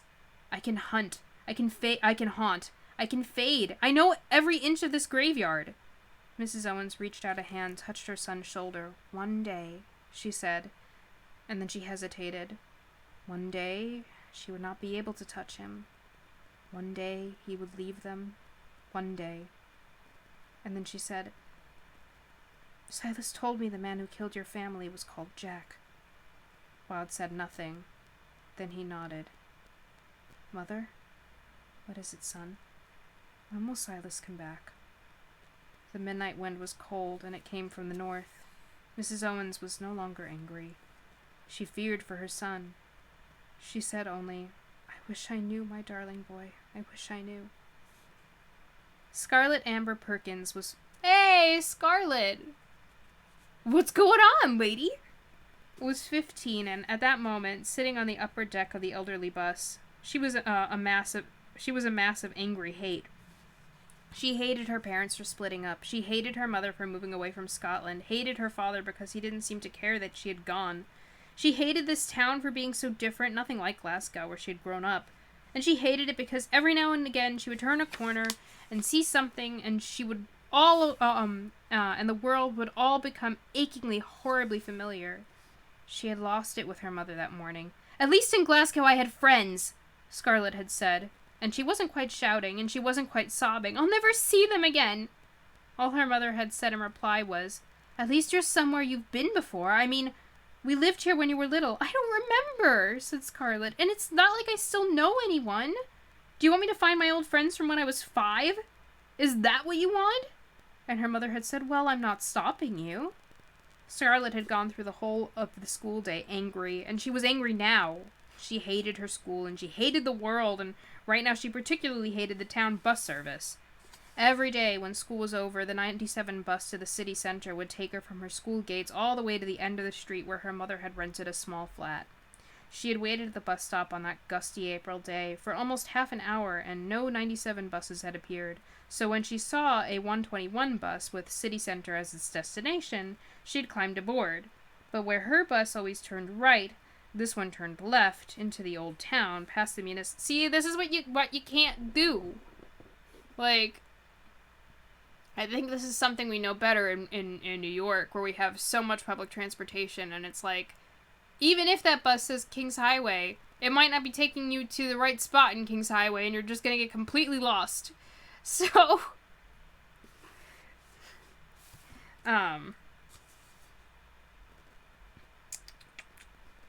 every day when school was, past the municipal gardens in the Old Town Square, past the statue of Josiah Worthington Barretter? I always forget what it is. Bart! It's the initial Bart, and I always forget what it stands for. They said it the very first time, and they never said it again. I'm just gonna say Bart. So, of Josiah Worthington Bart, and then crept up a winding hill lined with high houses as Scarlett's heart sank and her anger was replaced with misery. Bart Simpson. I'm not gonna say Bart Simpson. She walked downstairs, edged forward, eyed the sign telling her not to speak to the driver when the vehicle was in motion, and said, "Excuse me, I wanted to go to Acacia Avenue." The driver, a large woman, her skin even darker than Scarlett's, said, "You should have got the 97 then." "But this goes to the city center." "Eventually. But even when you get there, you'll still need to get back."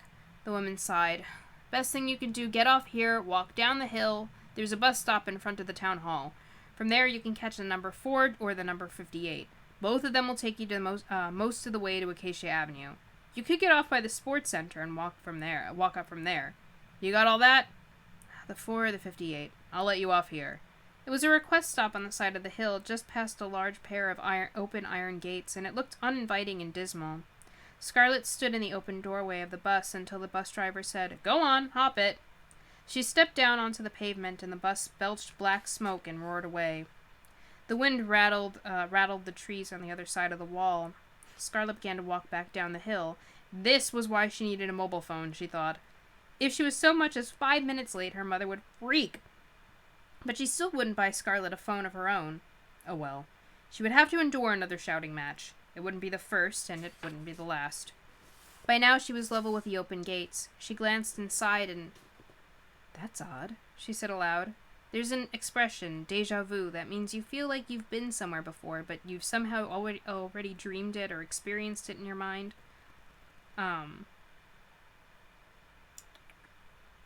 Sorry, I just feel like I've read that wrong somehow. No, I guess I haven't. Scarlett had experienced it, the knowledge that a teacher was just about to tell them that she'd been to Iverness on holiday, or that someone had dropped a spoon in just that way before. This was different. This wasn't a feeling that she had been here before. This was the real thing. Do?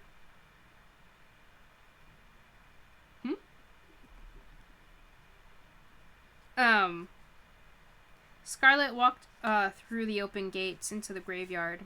A magpie flew up as she walked in, a flash of black and white and iridescent green, and settled in the branches of a yew tree, watching her. Around that corner, she thought, is a church with a bench in front of it. And she turned a corner to see a church, much smaller than the one in her head, a sinister, blocky little Gothic building of gray stone with a jutting spire. In front of it was a weathered wooden bench. She walked over, sat down on the bench, and swung her legs as if she was still a little girl. Hello? Hello? Said a voice from behind her. Awful cheek of me, I know, but would you help me hold down just really need another pair of hands if it's not too much trouble. Scarlett looked around and saw a man in a fawn-colored raincoat, squatting in front of a gravestone.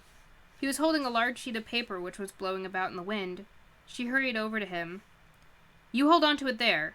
You hold on to it here," said the man. "One hand here, one hand there. That's it." Frightful imposition, I know. Ridiculously grateful. He had a biscuit tin next to him, and from the tin he pulled what looked like a crayon the size of a small candle. He began rubbing it back and forth across the stone with easy, practiced movements. "There we go," he said cheerfully, "and here she comes.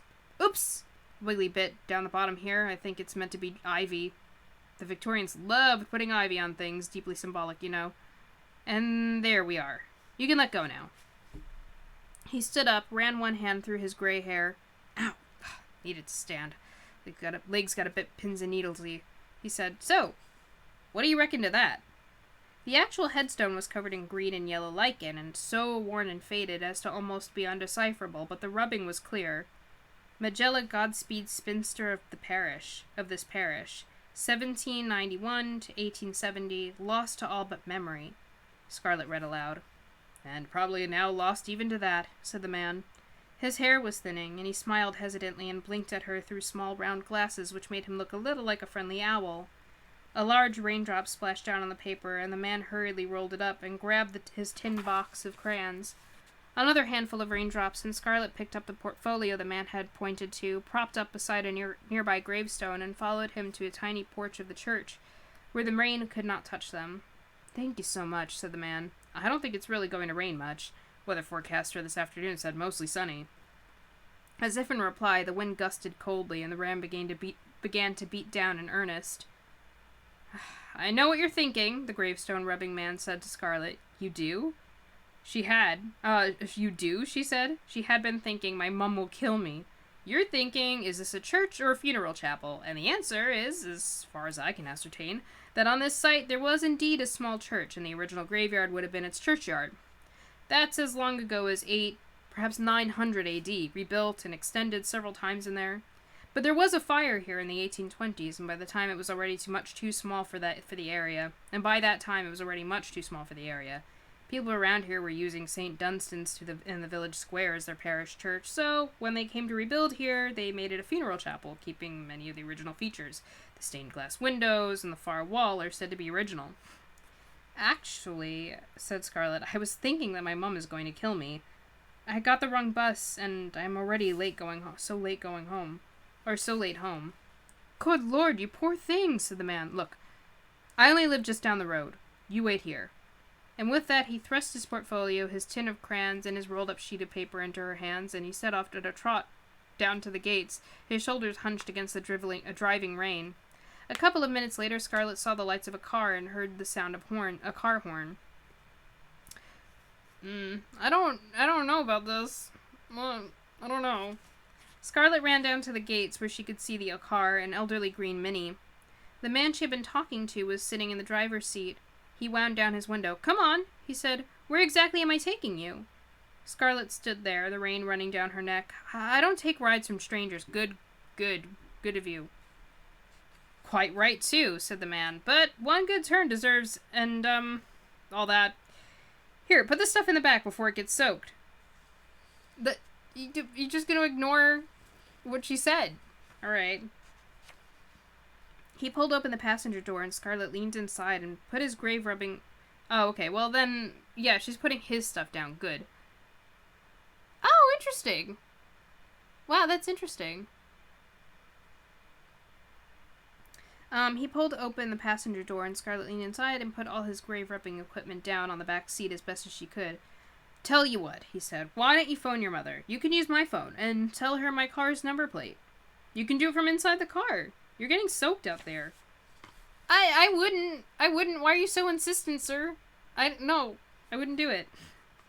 Scarlet hesitated. Rain was beginning to plaster her hair down. It was cold. The man reached over and handed her his mobile phone. Scarlet looked at it. She realized she was more afraid of calling her mother than she was of getting into the car. Oh, don't be silly, girl. Then she said, I could call the police too, couldn't I? You certainly can, yes. Or you can walk home. Or you can just call your mother and ask her to come pick you up. Scarlet got into the passenger... Why would you do this? Come on. Scarlet got into the passenger seat and closed the door. She kept hold of the man's phone. Where do you live? The man asked. You really don't have to. I mean, you could just take me to the bus stop. I'll take you home. Address? 102A Acacia Avenue. It's off the main road, a wee bit past the big sports center. You are out of your way, aren't you? Right. Let's get you home. He took off the handbrake, swung the car around, and drove down the hill. Been living here long? He said. Not really. Not really. We moved here just after Christmas. We lived here when I was 5, though. Is that a brogue I detect in your accent? We've been living in Scotland for 10 years. There I sounded like everyone else, and then I came down here, and now I stick out like a sore thumb. She had wanted it to sound like a joke, but it was true, and she could hear it as she said it. Not funny, just bitter. The man drove to Acacia Avenue, parked in front of the house, then insisted on coming up to the front door with her. When the door was opened, he said, "Frightfully sorry, I took the liberty of bringing your daughter back to you. Obviously you taught her well, shouldn't accept rides from strangers, but while it was raining and she took the wrong bus, wound up on the other side of town. Bit of a mess all around, really. Say you can find it in your heart to forgive. Forgive her. And, me." Scarlett expected her mother to shout at both of them, and was surprised and relieved when her mother only said, "Well, you couldn't be too careful these days, and was Mr. a teacher, and would he like a cup of tea?" Mr.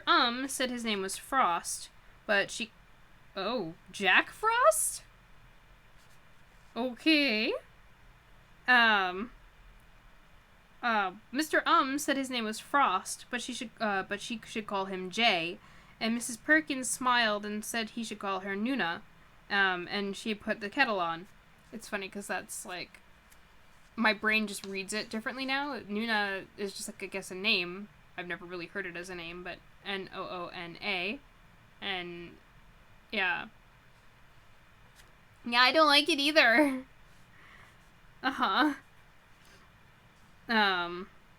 What's it called? Over tea, Scarlett told her mother the story of her wrong bus adventure and how she had found herself at the graveyard and how she met Mr. Frost by the little church. Mrs. Perkins dropped her teacup. They were sitting around the table in the kitchen, so the cup didn't fall very far, and it didn't break, just spilled tea. Mrs. Perkins apologized awkwardly and went and got a cloth from the sink to mop it up. Then she said, "The graveyard on the hill in the old town? That one?" "I live over that way," said Mr. Frost. "Been doing a lot of grave rubbings. And it's technically a nature reserve." Mrs. Perkins said, "I know," thin-lipped. Then she said, "Thank you so much for giving Scarlett a ride home, Mr. Frost." Each word might have been an ice cube. Then, "I think you should leave now." "I say, that's a bit much," said Frost amiably. "Didn't mean to hurt your feelings. Was it something I said? The rubbings, they're for a local history project. It's not as if I'm, digging up bones or anything." For a heartbeat, Scarlett thought that her mother was going to strike Mr. Frost, who just looked worried. But Mrs. Perkins shook her head and said, "Sorry, family history. Not your fault." As if she was making a conscious effort, she said brightly, "Scarlett actually used to play in that graveyard when she was little. This is, 10 years ago. She had an imaginary friend, too, a little boy called Nobody." A smile twitched at the corner of Mr. Frost's lips. "A ghosty?" "No, I don't think so. He just lived there. She even pointed out the tomb he lived in. So I suppose he was a ghost. Do you remember, love?" "Oh." "Do you remember, love?" Scarlett shook her head. "I must have been a funny kid," she said. "I'm sure you were nothing of the, said Mr. Frost. "You are raising a fine girl here, Nuna. Well, lovely cup of tea. Always a joy to make new friends. I'll be toddling off now. Got to make myself a little dinner, then I've got a meeting at the local history society." "You're making your own dinner?" said Mrs. Perkins. "Yes, making it, well, defrosting it, really. I'm also a master of the boil in the bag. Eating for one. Living on my own. Bit of a crusty old bachelor. Actually, in the papers that always means gay, doesn't it? Not gay. Just never the right woman." And for a moment, he looked rather sad. He's like... It's kind of funny dialogue, but at the same time. Mrs. Perkins, who hated to cook, announced that she always cooked too much food for the weekend, and as she ushered Mr. Frost out into the hall, Scarlett heard him agree that he would love to come round for dinner on Saturday night. When Mrs. Perkins came back from the front hall, all she said to Scarlett was, "I hope you've done your homework." Scarlett was thinking about the afternoon's events as she lay in bed that night, listening to the sound of the cars grinding their way along the main road. She had been there in that graveyard when she was little. That was why everything had seemed familiar. In her mind, she imagined and she remembered, and somewhere in there she fell asleep. But in sleep, she walked the paths of the graveyard. It was night, but she could see everything as clearly as if it were day. She was on the side of a hill. There was a boy of about her own age, standing with his back to her, looking at the lights of the city. Scarlett said, "Boy, what are you doing?" He looked around, seemed to have trouble focusing. Who said that? And then, "Oh, I can see you, sort of." "Are you dreamwalking?" "I think I'm dreaming," she agreed. "Not quite what I meant," said the boy. "Hello." I'm Bod. I'm Scarlet, she said. He looked at her again, as if he were seeing her for the first time. Of course you are! I knew you looked familiar. You were in the graveyard today with that man, the one with the paper. Mr. Frost, she said. He's really nice. He gave me a lift home. Then she said, Did you see us? Yeah, I keep an eye on most things that happen in the graveyard. What kind of a name is Bod? She asked. It's short for nobody. Of course, said Scarlet. That's what this dream is about. You're my imaginary friend from when I was little, all grown up. He nodded. He was taller than she was. He wore gray, although she could not have described his clothes. His hair was too long, and she thought it had been some time since he had received a haircut. He said, You were really brave. We went deep into the hill and saw the Indigo Man, and we met the Sleer. Something happened then in her head, a rushing and a tumbling, a whirl of darkness and a crash of images. I remember, said Scarlet, but she said it to the empty darkness of her bedroom and heard nothing in reply but the low trundle of a distant lorry making its way through the night. Bod had... Right, exactly. Someone doth protest too much. Bod had stores of food, the kind that lasted, cached in the crypt, and more in some of the chillier tombs and vaults and mausoleums. Silas had made sure of that. He had enough food to keep him going for a couple of months. Unless Silas or Miss Lupuscu was there, he simply would not leave the graveyard. He missed the world beyond the graveyard gates, but he knew it was not safe out there. Not yet. The graveyard, though, was his world and his domain, and he was proud of it and loved it as only a 14-year-old boy can love anything. And yet, in the graveyard, no one ever changed. The little children Bod had played with when he was small were still little children. Fortinbras Bartleby, who had once been his best friend, was now 4 or 5 years younger than Bod was, and they had less to talk about each time they saw each other. Thackeray Porringer was Bod's height and age, and seemed to be in much better temper with him. He would walk with Bod in the evenings and tell stories of unfortunate things that had happened to his friends. Normally the stories would end in the friends being hanged until they were dead for no offense of theirs and by mistake, although sometimes they were simply transported to the American colonies and they didn't have to be hanged unless they came back. Oof. Liza Hempstock, who had been Bod's friend for the last 6 years, was different in another way. She was less likely to be there for him when Bod went down to the Nettle Patch to see her, and on the rare occasions when she was, she would be short-tempered, argumentative, and often downright rude. Oh, 'cause he's becoming a man, and she had a big problem with men. I mean, understandable, given her history, but yeah. But that's sad. Bod talked to Mr. Owens about this, and after a few moments' reflection, his father said, It's just women, I reckon. She liked you as a boy, probably isn't sure who you are now that you're a young man. I used to play with one little girl down by the duck pond every day until she turned about your age, and then she threw an apple at my head and did not say another word to me until I was 17. Mrs. Owens sniffled. It was a pear I threw, she said tartly, and I was talking to you again soon enough, for we danced a measure at your cousin Ned's wedding, and that was but 2 days after your 16th birthday. Mr. Owens said, Of course you are right, my dear. He winked at Bod, to tell him that it was none of it serious. And then he mumbled, he mouthed, 17, to show that, really, it was. Bod had allowed himself no friends among the living. That way, he had realized back during his short-lived school days lay only trouble. Still, he had remembered Scarlet, had missed her for years after she went away, had long ago faced the fact that he would never see her again. And now she had been here in his graveyard, and he had not known her. He was wandering deeper into the tangle of ivy and trees that made the graveyard's northwest quadrant so dangerous. Signs advised visitors to keep out, but the signs were not needed. It was uninviting and creepy once you were past the ivy tangle that marked at the end of the Egyptian walk and the black doors in the mock Egyptian walls that led to people's final resting places. In the northwest, nature had been reclaiming the graveyard for almost 100 years, and the stones were tipped over, graves were forgotten, or simply lost beneath the green ivy and the leaf fall of 50 years. Paths were lost and impassable. Bod walked with care. He knew the area well, and he knew how dangerous it could be. When Bod was 9, he had been exploring in just this part of the world when the soil had given way beneath him, tumbling him into a hole almost 20 feet down.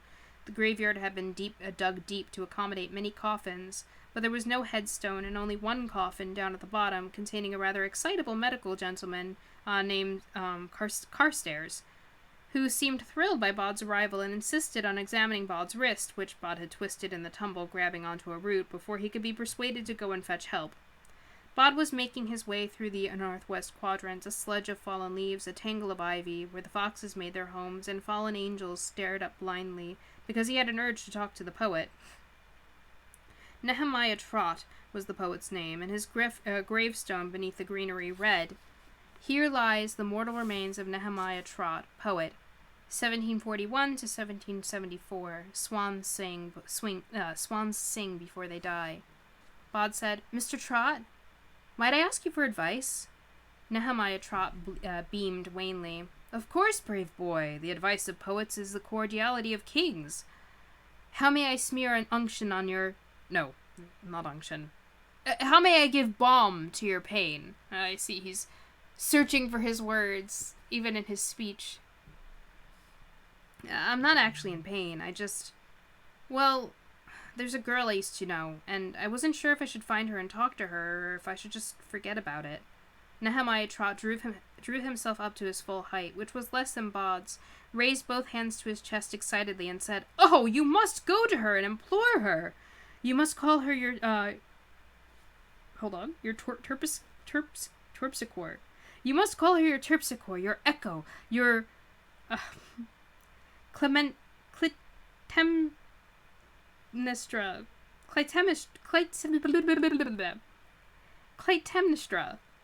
your Clytemnestra. You must write poems for her, mighty odes. I shall help you write them, and thus, and only thus, shall you win your true love's heart." I don't actually need to win her heart. She's not my true love," said Bod. "Just someone I'd like to talk to." "Of all the organs," said Nehemiah Trott, "the tongue is the most remarkable, for you use it both to taste our sweet wine and bitter poison. Thus also do we utter words both sweet and sour with the same tongue. Go to her. Talk to her." "I shouldn't." "You should, sir. You must. I shall write about it when the battle's lost and won." "But if I unfade for one person, it makes it easier for other people to see me." Nehemiah Trott said, "Ah, list to me, young Leander, young hero, young Alexander. If you do nothing, then when the day is over, nothing is all you will have gained." Good point. Bod was pleased with himself, and glad he had thought of asking the poet for advice. Really, he thought, if you couldn't trust a poet to offer sensible advice, who could you trust? What logic is that? I think he is just grasping for things.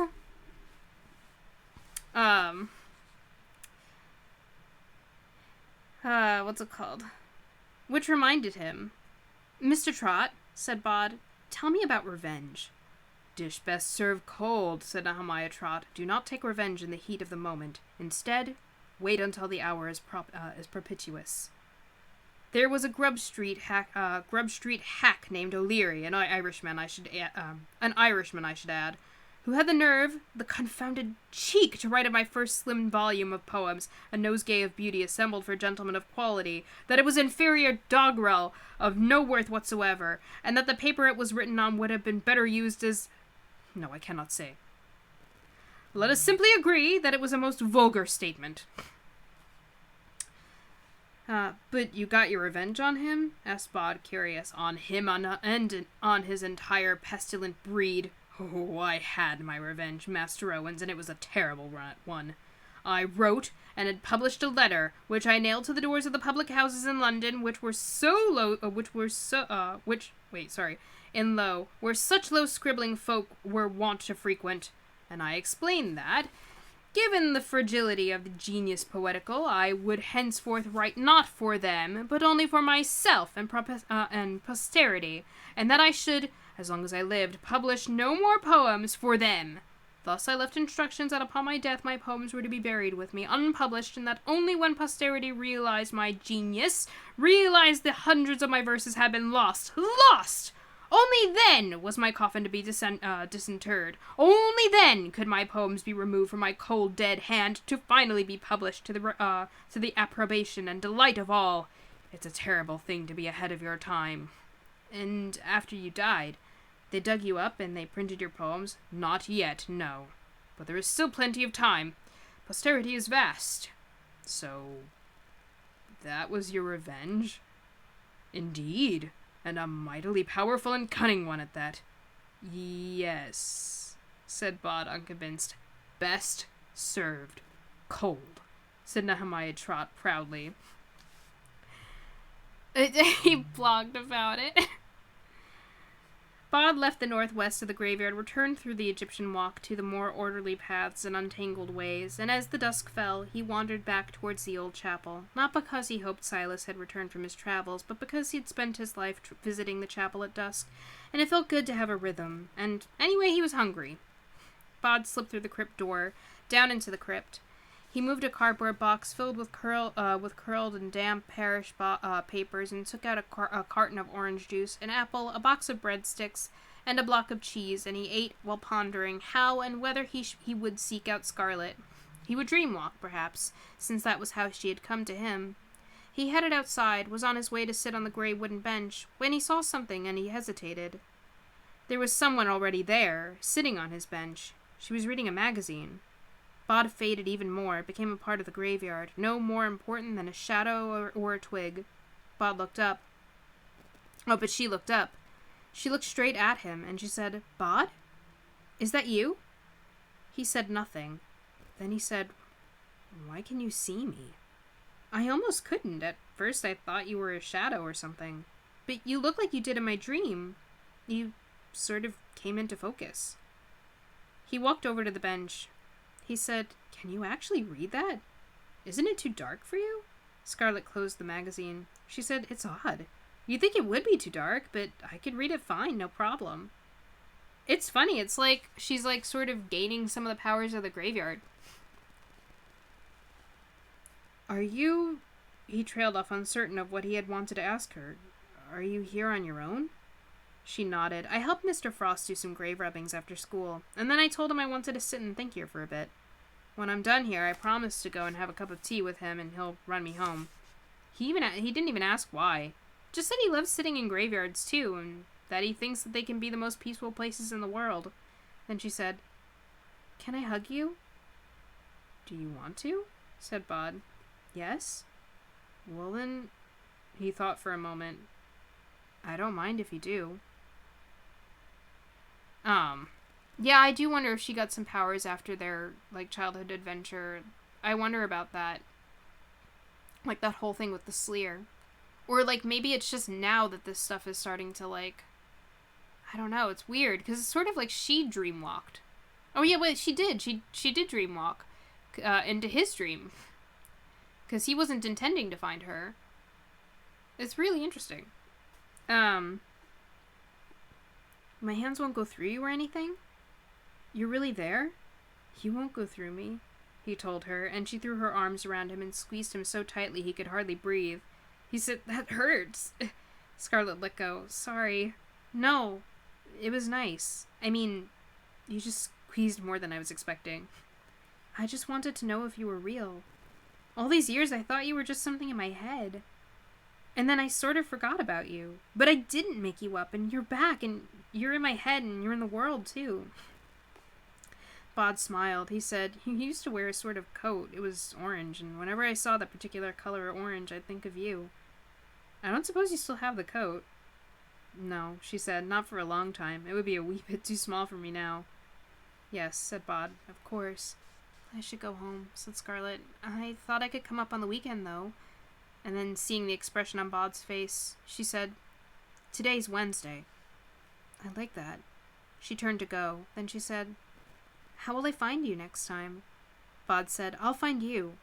Don't worry. Just be on your own and I'll find you. She nodded and was gone.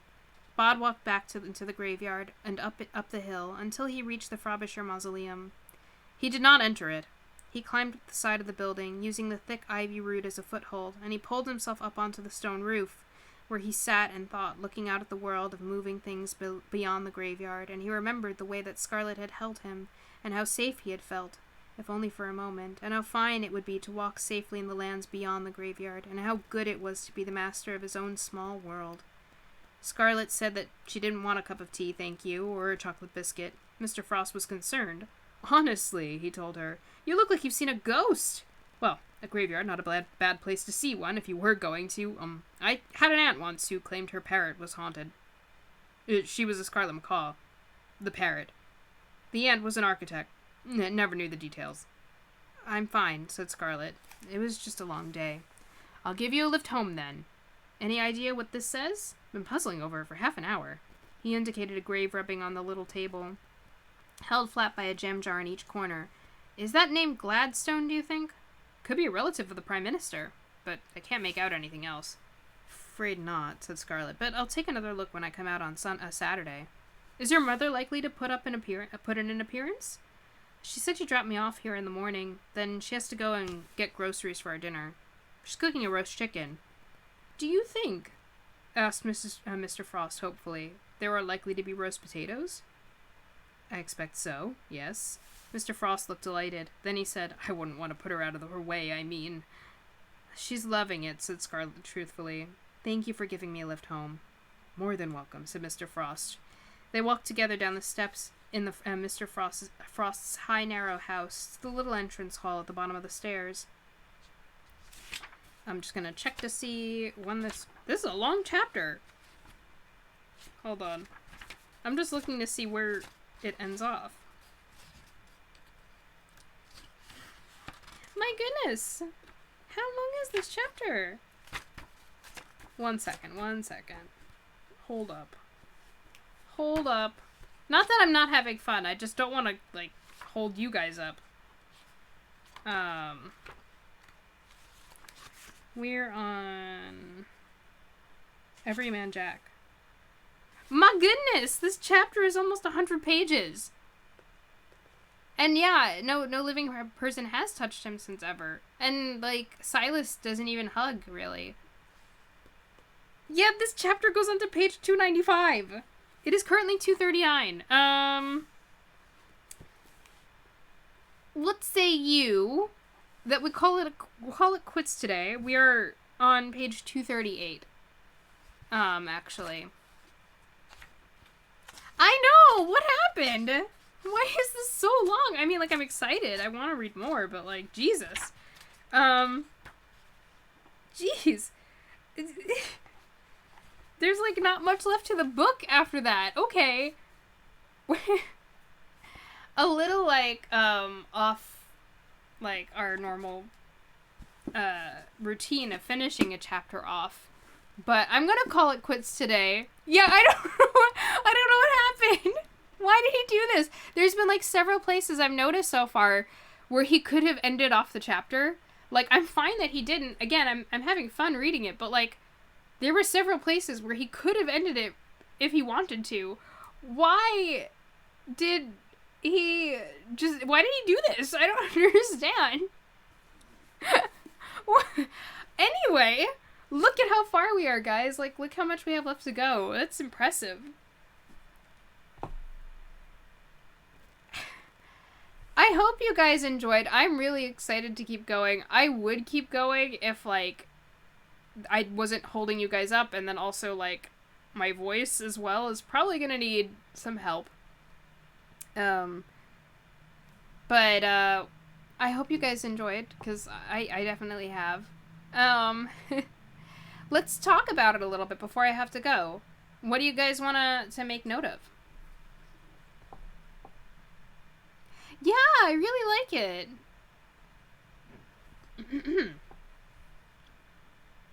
Yeah. I love his writing. I will go on about it till the end of time. I love his writing. I love that Scarlet is back too. Yeah, I'm really excited to see, like, what happens with her and, like, I hope she's safe. I'm scared about, like, I can't, like, grasp what I'm thinking about with Jack, and, like, I'm wondering if it's, like, a red herring or something, and we're meant to be concerned, but it's not, like, actually, I don't know. Because this isn't the same man Jack as the one from the beginning of the book. I don't believe.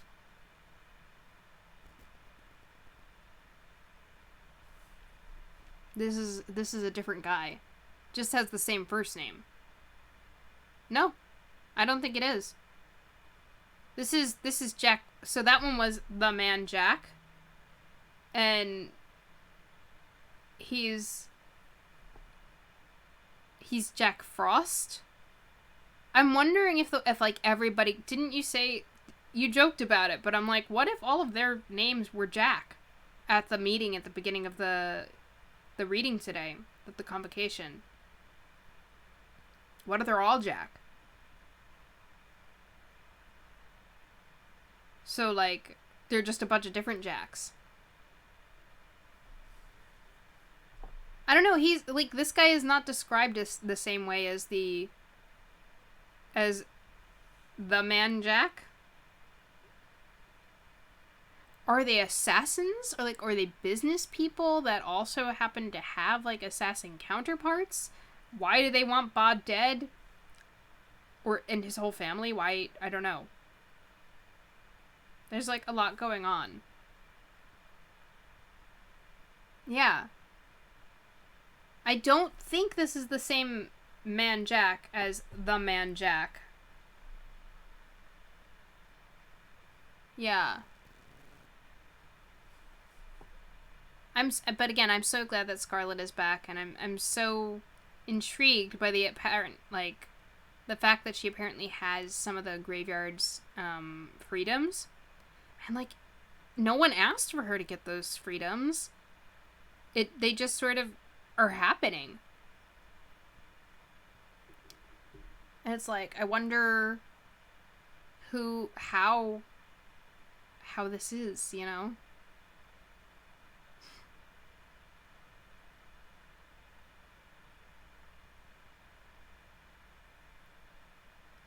Many, many questions. I don't know. I mean, all it was that they met each other. All I can think is that... So, I'm wondering, because when she went to... and she saw the Indigo Man and the Sleer, they had previously mentioned that no living person had gone there and come back before. Mostly any living being that went into the tomb died. And she didn't. Neither did Bod, but, like, she didn't. So, I'm wondering, like, if something happened. Also, apparently it seems like she was gone for longer than she felt that she was, because there were, like, police looking for her, and, like, her parents were all in a panic and stuff, so, like, I feel like something happened down there on that day.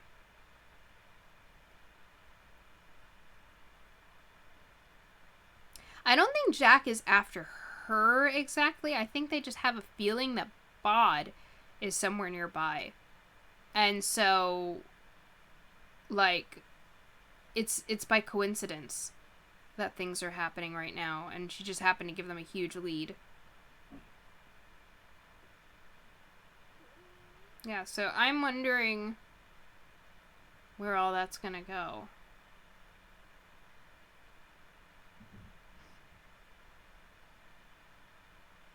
I mean, and we're also just, like, I guess speculating that this guy's name is Jack, like Jack Frost. We're connecting dots that maybe we're not meant to actually connect. Like, I'm sure Neil intended them to be connected, but, like, maybe it actually has nothing to do with anything. Maybe he's, like, James. He's J. Frost, so maybe he's James Frost. I mean, we don't know. I mean, there were some, like, sketchy things going on. But I'm curious. I want to put out my speculation, but at the same time not be too stuck on these ideas.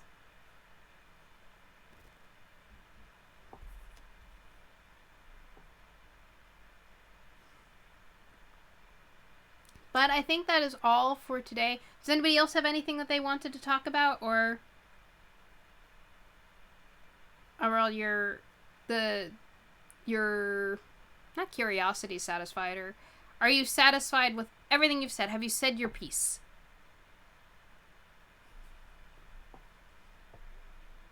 And discussed all that you want to discuss?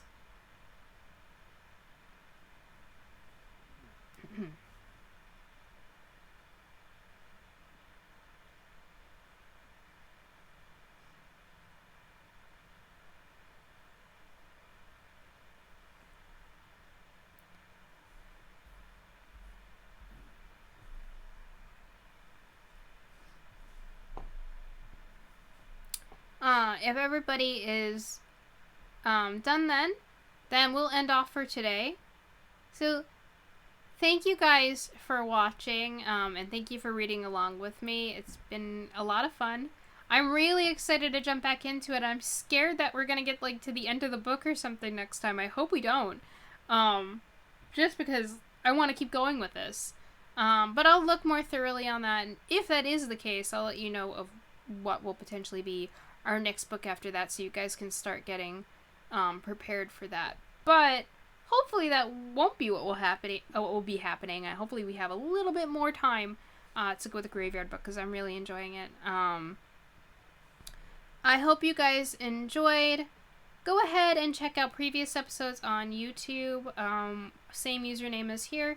You can go ahead and like, comment, and subscribe there. If you have anything that you'd like to be immortalized in time in terms of comments or any questions retroactively, that is the place to do it, because that's where I'll see it. That's where I'll be able to answer. So go ahead and go on and check us out over there. We will be coming back again next Sunday at 5 o'clock. Most likely the next book, I believe, is The Girl Who Loved Tom Gordon from Stephen King. I believe that's the next one that's up on the list, and then after that we have to run the poll again. But we'll get there when we get there. Go ahead and check that out. Thank you guys for watching. It's been a great time, and this has been Sky.